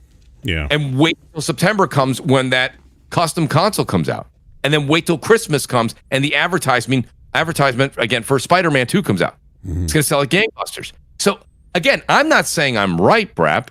I'm just taking the puzzle pieces you just gave me. And you made good sense. Not everybody has a gaming PC. Not everybody likes to play on PC. People want to play they want to play Starfield. Well, if they don't like gaming PCs, they don't have a gaming PC, and they want to play Starfield, the equation should say equals Xbox consoles are skyrocketing. Yeah. Well, so something's not adding up. And you tell me. I'm asking you. Again, I think it's they just haven't had that must-have killer app. That again, Starfield is the killer app. It's by the makers of Skyrim, and it's Todd Howard, and that's what I'm going to get to here in a second. Right? Brad, I don't mean to take over the show. I'm just trying to say to you, we go around this vicious cycle because we don't want to just say it. And what Microsoft, I guarantee you, somebody probably said to Phil at some point, Phil, we should have just waited like 6 months. 6 months on Xbox, and then it goes to PC. It doesn't hurt, but that's Monday morning quarterback, right? Now you go, well, Mooch, they can't do that. No, they can't do that now, but they could have done that when they made the announcement first, when it was 2016, 2017. They could have said, we are proud to announce that all Xbox first-party exclusives will launch on Steam and Microsoft PC Store 6 months after it releases on Xbox. And people that were happy would still be happy. PC gamers would still be happy. Right? Because people on PC are buying PlayStation games 2 years later. And they're happy. Because that's the way Sony's giving you the media. And but now Microsoft can't go back. They can't go back. So now they're stuck. They could have done 6 months. They could have done 12 months. They did day and date. They could have been winning in both categories. Instead, they chose to do double. They didn't double dip. They ended up going on PC. And PC is where, when you look at the sales for Starfield, you're going to see Steam destroy the Xbox sales. We're not going to see Xbox sales. They don't show it. Another red flag, right? Like, BRAP, I did really good on my test. What'd you get, Mooch? Don't worry about it. No, I did really good. Well, show me your test. Not now. I think part of the market I'm sorry, go ahead, Mitch. No, go ahead, Logic, please. I think part of the market dynamic that doesn't quite line up with is, you know, one of my theories is that what we're seeing on Xbox, the console, is we're seeing this growing wedge of consumer base whose primary requirement and main need is low cost of access. And they will make compromises as long as that primary requirement is being met. So they don't get wrapped around the axle about 60 frames per second. They don't get wrapped around the axle about other performance parameters. They don't necessarily get wrapped around the axle about production quality, etc. It's low cost of access. And to a certain extent, maybe a close second behind that is diversity and volume of games without necessarily the care for killer apps or AAA. So they appear to be satisfied with low cost of access, AA, again, the things they point to, Hi-Fi Rush, Pentiment, Grounded, even some of the things that we saw during the showcase, which, you know, I'm super interested in, but they don't appear to be like big, bombastic, summer blockbuster AAA kind of games. And so, you know, part of me agrees with BRAP. Like, part of the problem is that they just haven't had the content there. And if the content had been there and been delivered on time, and that had kind of become part of their regular drumbeat, then regardless of PC concurrency, I think we'd see better sales numbers. But they haven't. They've just had, you know, unfulfilled promises, just straight up broken promises, and that's part of the reason. But I also think that demographic, and it's growing larger, I don't think that they care about the PC concurrency because it's a matter of low cost of access to them. And that was the other thing too for me, Logic. I kind of presented this question on Twitter and I received some interesting responses, but part of that low cost of access to content to video games, I'm thinking Game Pass, you have arguably what is possibly the best deal in gaming. And even with that being said, they're being outsold 2-1. You know, and then you see declining, you know, you see their sales for the series consoles kind of on a downward trend. And we're not just seeing it here in the US, we're seeing it elsewhere. In spite of, you know, this great value proposition in Game Pass. Well, because I think you have similarities in the gaming market that you have with things like the mobile phone market, right? Mm-hmm. Where despite the fact that an iPhone is absolutely by no means, right, the cheapest phone for you to access, Apple has proven incredibly good, and in fact has been a primary ramp to them becoming a $3 trillion company. You know, they've proven effective at selling you high-priced, expensive hardware that they make great margins on, and convince you that that's a preferable value proposition than buying the inexpensive Android phone, right? That, you know, you can afford to buy 2 or 3 of them, right, for the cost of an iPhone. Excuse me, sir, that's actually not correct. We do have the Galaxy lines of phone. I just want to throw that out there. I said low cost, right? So I mean, there are high end Android phone options, right? But the Android phones that are selling billions of numbers, right, are the low end things, particularly in other countries. Absolutely, yeah. No, I don't disagree. I was just Yeah. So I think what we're seeing is PlayStation also, and I've drawn lots of analogies to the way Sony behaves, in their effort to, in my opinion, kind of be the Apple of the gaming industry. We see Sony doing a good job of getting you to spend, arguably more money, right, in total, right, when you consider that, you're primarily buying games, not accessing them through a subscription. Right there, and they have that, what we talk about, that prestige effect around owning a PlayStation and kind of being part of that community, and being part of that tribe, and that appears to be part of what's carrying them, right, to higher sales numbers. I mean, gaming's I hate to use it. I mean, there's a part of the gaming market sect that is still oriented around gaming being a luxury hobby, not something that a ton of normals do. But you have a growing sect that is mostly mainstream, primarily occupied about low cost of access, and has a sense of entitlement, right, about games that could go in that service, right? We see fans who, insult developers who actually try and sell their games on Gamebox, right, on Xbox, particularly indie developers, right? We see people kind of going after them, with comments like, good luck selling your game. You should have put it in Game Pass. So, it's just a market effect of where people are lining up, I think. Yeah, that's a great point. I do want to bring up another thing related to June NPD numbers. Matt also mentioned quick June market takes. Big new premium games drove the market. So these are the big AAA games. He said PlayStation is having itself a year. We know PlayStation is doing very well now that they've addressed some of the supply chain issues. Momentum continues to swing away from sub add-on spend towards big new premium games. And hardware helped a bit, but new portable PC gaming hardware, it's an exciting newish segment. So those are some quick takes from Matt regarding June numbers. And then also I just want to discuss the top 20 best-selling premium games, dollar sales. This excludes add-on contents for the month of June.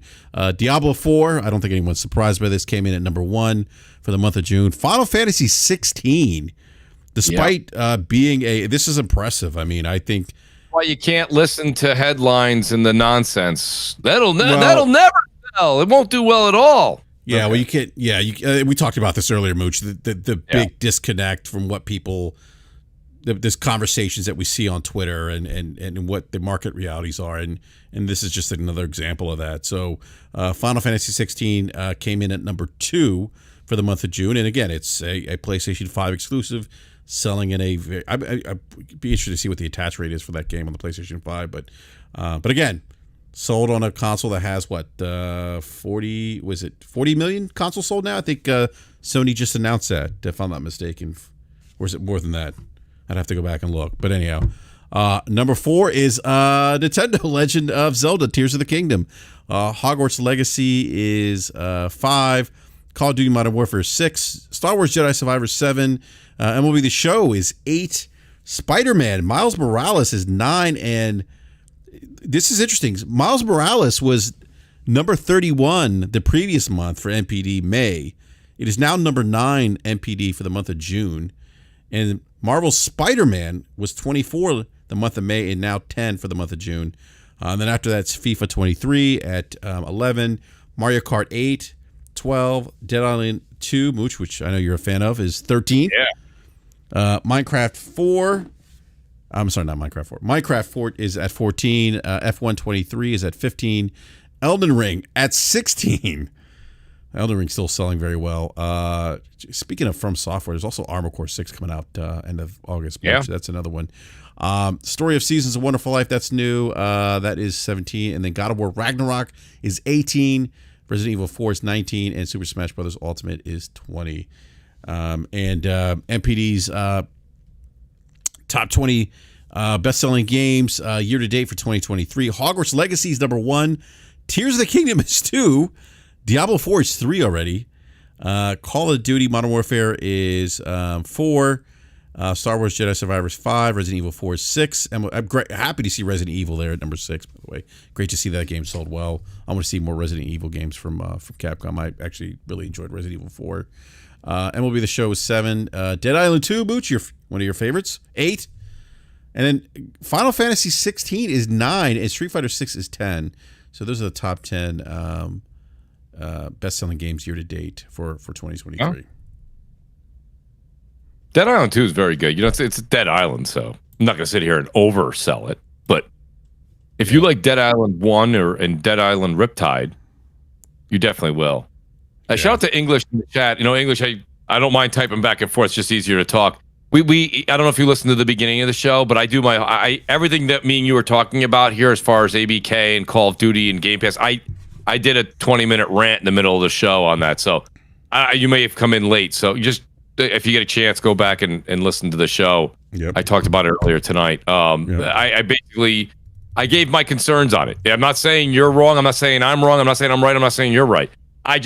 What you're saying, I don't believe to be the case. He's saying Call of Duty going into Game Pass is going to blow Microsoft up to 50 million Game Pass subscribers, just like that. I said, I just don't see it. I don't see it. I don't know. Yeah.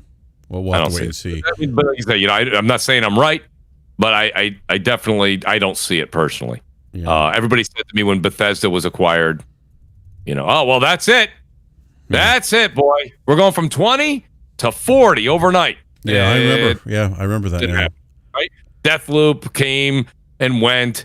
Ghostwire Tokyo came and went. Hi-Fi Rush Stealth Drop. Oh my God, it's the best game in the whole world. Oh my God, it's gone. And it's like, okay, it's Call of Duty's going to be on PlayStation for the next 10 years, guys, and they still have this year in marketing rights. So 10 years starts next year. Yeah. So from 2024 till 2034, it's on PlayStation, and we just got done talking on BRAP tonight that the PlayStation 5 is winning in console sales 2-1. So I don't, those people, and that's only going to get larger between now and next November, not this November, next November, when Microsoft owns it. So you're going to have 55 million, 60 million PS5s out there. Those people are all going to run to go spend $500 on an Xbox and then pay $16.99 a month for what they can buy at Christmas for $45 once a year. No, I don't see it. I'm not saying I'm right. I just don't see where you're right. I don't see it. Let me grab these super chats real quick, Mooch. I know you got to go here, but I do want to get to Starfield real quick. New York. Yeah, apologize, guys. Yeah, Jeff, you gave it the $5 super chat. Says when a person is starving and McDonald's burger tastes heavenly and is low cost, but doesn't mean it's a quality burger. Apply this to Xbox. Thank you for that super chat, Jeff. It's a golden corral of gaming. Oh man, Golden Corrals. Golden Corral is terrible, by the way. Just terrible. The soft serve ice cream is actually not bad, but yeah, I ate there one time. I'll never eat there again. Let me grab this. Key Up 901 with a $5 super chat says, day and date is not the issue, in my opinion. I just feel as though there's just not first party content coming from Microsoft. Yeah, I agree with that. Key Up 901. So thank you for the super chat. All right, speaking of first party, Starfield. We know it's going to be shown there'll be video footage at Gamescom. No playable version on the floor. The game, we're a month away from release of Starfield. Is this a make or break game for Xbox, considering the miss that was Redfall, considering some of the things that we've talked about, like they haven't had a that must have killer app. Could this? I mean, I just disclosure. I'm a Bethesda software fan. I have enjoyed all of Todd Howard's games, Fallout. All the Elder Scrolls games. Maybe not so much Fallout 76, but anyhow, I really like what they've shown so far of Starfield. It just has this, I don't know how to describe it. Like there's just something feels epic about this game for me. I have a major problem, BRAP, with that comment you made. Okay. Well, right. I love it. There's just something I can't put words to it. Well, I don't know. It might not be for you, Mooch. I mean, that could be. We'll get to that in a second. Everybody says. Yeah, but what can't you wait to do in Starfield that you can't do in No Man's Sky? I'll get to that. Sandwiches, stack sandwiches on the table. And have the robot call you Captain BRAP as you go back in. Hey, that's it.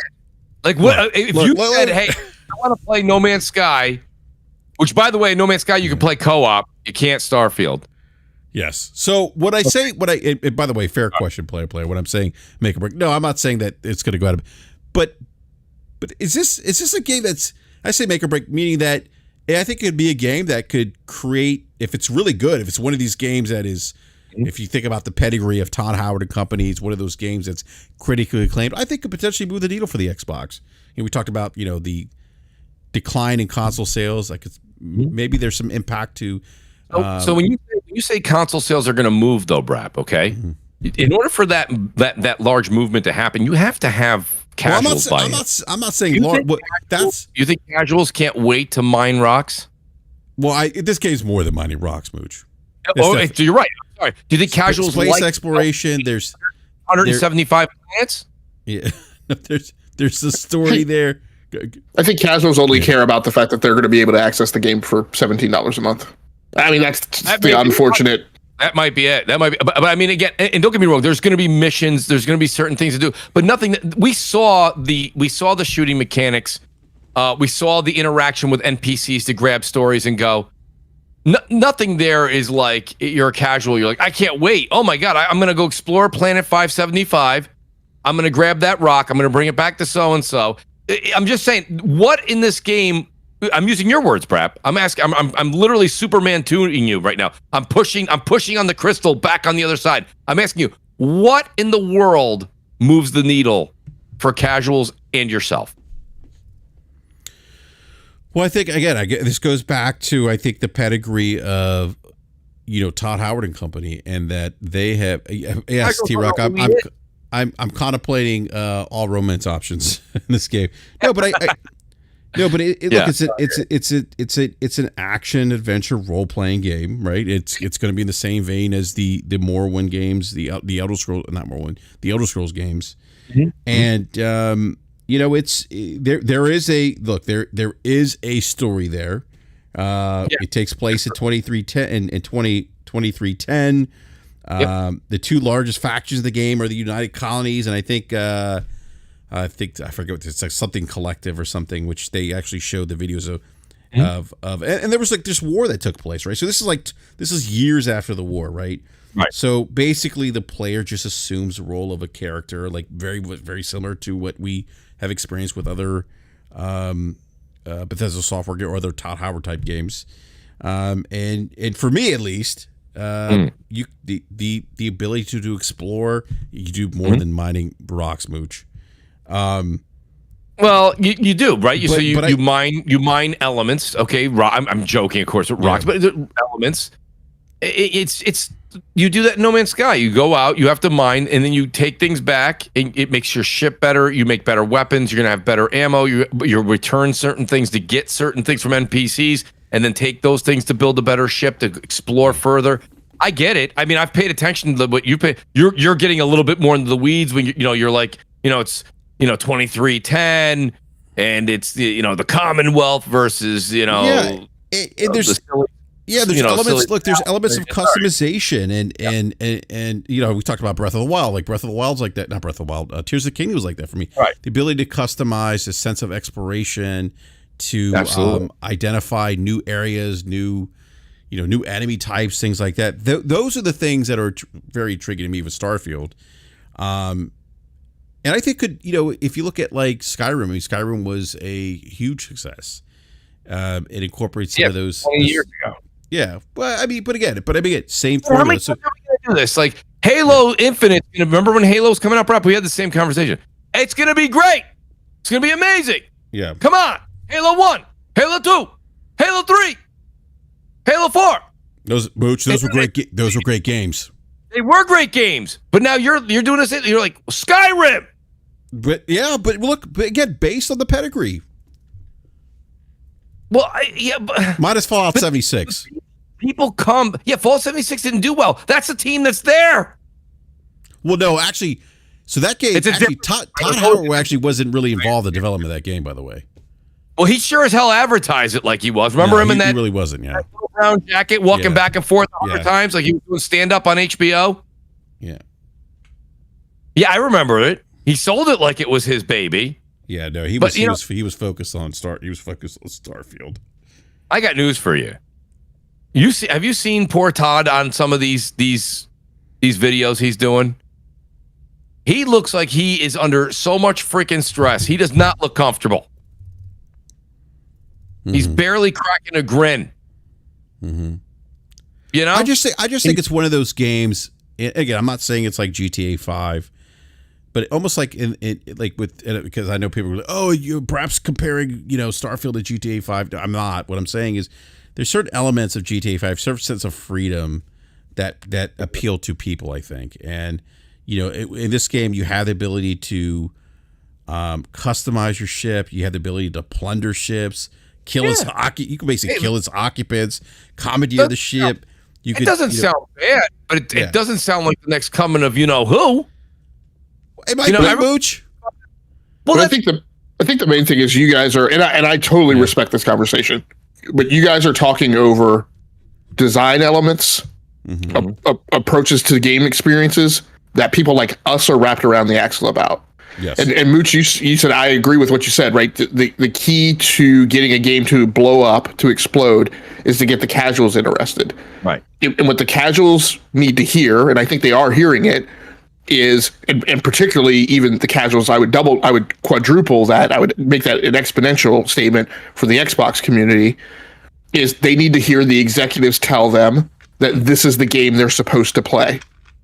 And as long as that's what they're hearing, that's what they're going to go do. Now, whether or not the game sticks the landing, because, and here's my thing, that is the same thing the executives told them about Redfall.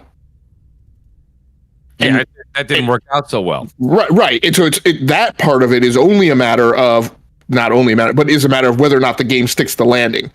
But, right, wrong, indifferent, fortunate, unfortunate, what Xbox touts for these games predominantly is how many people access the game. Which, when you get to the real nitty gritty of how exactly that works and how they get those numbers out of the database, that's the number of people who downloaded it, installed it, and booted the game one time sufficiently so that it attaches a flag to your gamer ID, right? And then you're counted as that number. Whether or not you stuck with the game, whether or not you even played up 2 minutes into the game, doesn't matter. But what they're going to tout is that 20 million, 25 million people access Forza Horizon 5. 10 million people accessed Hi-Fi Rush. The logic, and don't get me wrong, that's fine. That's fine for Microsoft. That's fine for the investors. That's fine. I completely walk the line with you on that. But 25 million people. You remember when Forza Horizon 5 came out? 25 million people stopped by and said hello. Remember Halo? 20 million people in a half hour stopped by. Halo's dead. It's dead. No one's playing it. That's a game it's free to play. I'm gonna use BRAP, like BRAP said. That's the best first-person shooter of all time, right? We're talking Skyrim. We're talking about all the greats. That's a great. It's no one's playing it, so that's fine. If Microsoft and Xbox want to count that 25 million people stopped by the first week, that's fine. And if every publication wants to run with it, that's fine. But if 1 month after Starfield comes out, no one's talking about it, no one's streaming it, no one cares, trust me, that does not make Xbox happy. Even though they say it does, it doesn't. They want people playing this game non-stop. Yeah. Well, my question is... Go ahead, Logic. And I think at that point, right, I hate to pin it to hopes and dreams, but unfortunately, maybe that's the only thing you can pin it to sometimes when we talk about the Xbox properties these days. I mean, the hope and dreams is 2 or 3-fold, and everything you said is accurate and, cuts right with things that I've said, right? The big problem is Bethesda is one of the, how many studios am I up to now, BRAP? I think it was originally 4, maybe now it's 5 because I had to throw Arcane in there. Yeah. But they're one of these studios that have to prove that they've got their mojo back, right? So CD Projekt Red, BioWare, I think Blizzard with Diablo 4 has now kind of reclaimed their hook to that crown. Bethesda's one of them, and now I got to add Arcane. So Bethesda stumbled right with Fallout 76. What they tried to do with that, they're the next studio up that's got to prove that it's got its mojo back. But however, what I would point back to is Bethesda has one of these rabid fan followings, or at least used to. got their confidence shaken a little with Fallout 76, but up to that point, in my mind, and I could be wrong, they always felt to me like the Final Fantasy people. Like there was almost, from my perspective, there was an inexplicable reason why they would be so heavily attached to that studio and what they did, given the problems that sometimes, were there at their games at launch. And I often talk to the fact that, like, I see PlayStation people, who still to this day are upset that Bethesda got bought by Microsoft. And I'm like, why are you upset? Like, Bethesda always gave you games with game-stopping bugs to them that would eat your saves. I, as a PlayStation player, like, I personally wouldn't be angry at Microsoft acquiring Bethesda, but whatever. So for some people, a lot of people, the hope and dream of this is that this is the return, right, to greatness of that studio, and there's hope in the potential. Again, it ties heavily, and I've said it too, to me who's pre-ordered 2 Constellation editions. I've got my fingers crossed, and I'm hoping and praying, right, that's there. For me, it has elements of the things that I'm looking for in a game. It has notions of space exploration. Again, we got to kind of see how that lands. It has notions of the ship configurator, which is, is a big thing that would stimulate me personally as a big vehicle simulation player. Again, that's not for everyone. But, those are the pieces there of the hopes and dreams. And I agree with you. It's a matter of whether or not people get into it and stick with it, and there's enough there to keep them engaged right beyond the honeymoon period. Yeah. And my question was, like, really, somebody in the chat said, what do you mean by make or break? My real question, what I mean by that is, basically, is how, basically the question I'm asking is how important is Starfield to the platform, considering some of the misses that Microsoft's had with big first-party AAA games. We talked about, look at Halo Infinite, that didn't really release well. We talked about Forza kind of being delayed. We know about Redfall.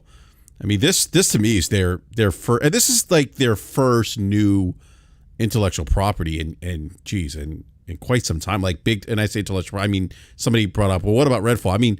And I don't consider Redfall AAA, but this is their first big AAA game in quite some time. And I'm seeing, again, this small sample size, I am seeing some dialogue, some buzz around this game that I haven't seen some time with a big, AAA IP, new IP coming from an Xbox first-party studio. And unfortunately, despite all that, this is not their make or break. Yeah. Unfortunately, Xbox Era already told that community not to believe the review scores if they're too low, just to call that media bias. Yeah. I'm going to go the other way around, Logic, even though I don't know, I didn't see what they said, but I'm going to go the other way around. I actually think this game is going to get pampered by the media. I think this game gets pampered. I don't think it's going to get a 95, but I can tell you this game's going to sit at a easily at the lowest. I think the lowest it gets is an 84. This game is going to get pampered by everyone's going to go, it's Bethesda's first game in a long time. It's Xbox's biggest first party from their big acquisitions. It's this, and like someone was just saying, it's the most ambitious game I've ever seen. Okay. That's what every review you're going to read is going to say all of that regurgitated over and over again. And you're going to see scores fluctuate anywhere from 80 to 88. You're going to be in the mid 80s. So that's where this game's going to land. I can tell you right now. Whether the game deserves to be an 84, I don't know. We have to play the game, right? We have to actually put the game in our hands. We have to play the game. But like I don't think this game is going to get low scores from the media. It's just not. And I just promise you that. No, I agree. My own prediction was the lowest score was going to be an 83. But when I say low score, when I talk about what Xbox Era really messaged was, it was exactly that. It's even if this game is a masterpiece, it's going to get scores lower than it deserves, right? And what they've messaged to that community is, don't believe that, don't buy it. Xbox could, make a game that is the second coming, right, as you talked about, and it wouldn't get the scores that it deserves. So the unfortunate thing, and all the things that we've swirled around and talked about, like Game Pass and devaluing software and yada, yada, yada. In things Falky said on the show a few weeks ago, the more and more I've thought about it over the last few weeks is I start to question whether or not we acknowledge the power and the intention of the trillion-dollar company to just continue to spend, to hang in there for whatever strategic reason it is, which I've speculated on but don't know for certain, and for money to overcome all obstacles, right? Not for them to be number one, not for them to be number two, blah blah blah. Like at the end of the day, it's like I question you today, BRAP. Like I don't know that Microsoft cares, right? As long as there's strategic value for whatever it is that the participating in the gaming market is doing for them, I think they're willing to do that, even when it means not necessarily putting out Game of the Year contenders, when it doesn't mean racking up a bunch of TGAs and DICE awards, when it doesn't mean, making huge sales numbers. They'll obfuscate the sales numbers, tuck costs and bury them in cloud computing like they're doing with some of the Game Pass stuff, and they'll just continue trucking along, spending millions of dollars because it doesn't matter to them.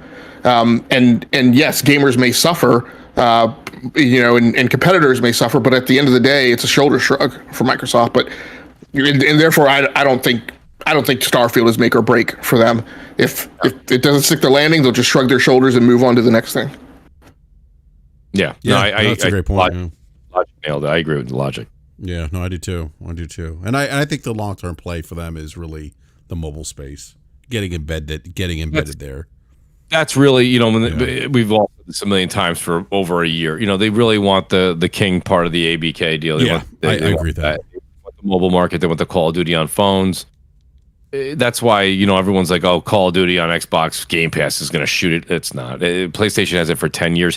And we're also banking on the fact that Call of Duty is still going to be as powerful as it is in 2035. Hey, if you guys can see that in your crystal ball, can you do me a favor? DM me the 6 lotto numbers next week, please. For Friday. This Friday. Yeah, please, yes. The jackpot is, I think, Mega Millions, 1.25 billion? 5 or something. It's up there. So yeah, if you guys can see Call of Duty absolutely killing it in 2035, just send me those 6 digits and the Powerball number, please. Thank you. Yeah, you got to include the Powerball number. Please, yeah, that's the big ticket. BRAP, I do have to get going though. It's 11:30. I know it's 11:30. Yeah. I apologize, buddy. Yeah, no worries. It's gonna be a fun one. Yeah, no, Mooch. Thanks for joining us tonight, man. I really appreciate it. Looking forward to Friday, and let everyone know they can find you. I appreciate that, buddy. Thanks for having me on, BRAP. Great to be here with you and Logic. Honestly, we just absolutely ripped the airwaves apart, which was phenomenal for 2.5 hours. So that's great. It just goes to show you that the passion on the panel, the passion as well in the chat. Hey guys, even if you don't agree with me, honestly, I got to say it's great to go back and forth with the chat. The chat was very, very respectable tonight. It was outstanding chat. So shout out to the great BRAP chat. BRAP yourself as well. We'll see you Friday night. So 7 p.m. Eastern time. Crossfire. We got a special guest on this week as well as an amazing panel of folks that you've grown to love. And Crossfire, 7 p.m. Eastern. It's Mooch TV. Drop the O's for zeros. That's M00CHTV. And we'll see you guys on Friday. BRAP, thanks for having me. I usually love the post show, but I'm gonna get ready for work tomorrow. So I appreciate it, buddy. Tonight, man. No post show tonight. So thanks, BRAP, and thanks, Logic. I'll see everybody Friday night. Peace out, guys. Right. Yep. See you, Mooch. Thanks, BRAP. Yep. All right. And also want to give a big shout out to everyone in the live chat. Thank you, everyone, for stopping by and hanging out this evening. Please hit the like button. We have over 137 people watching right now, so please hit the like button if you're new. Subscribe, hit the bell notification so you're alerted when we go live. And on that note, I don't have any other topics to cover. Logic, anything else you want to add or before we wrap up? Nope. All right. Well, look, everyone, thank you again for stopping by, hanging out with us. Really appreciate it. And, hey, enjoy the rest of the week. Play some video games. Have fun doing so because that's what it's all about. We'll catch you next week. Thanks. Bye.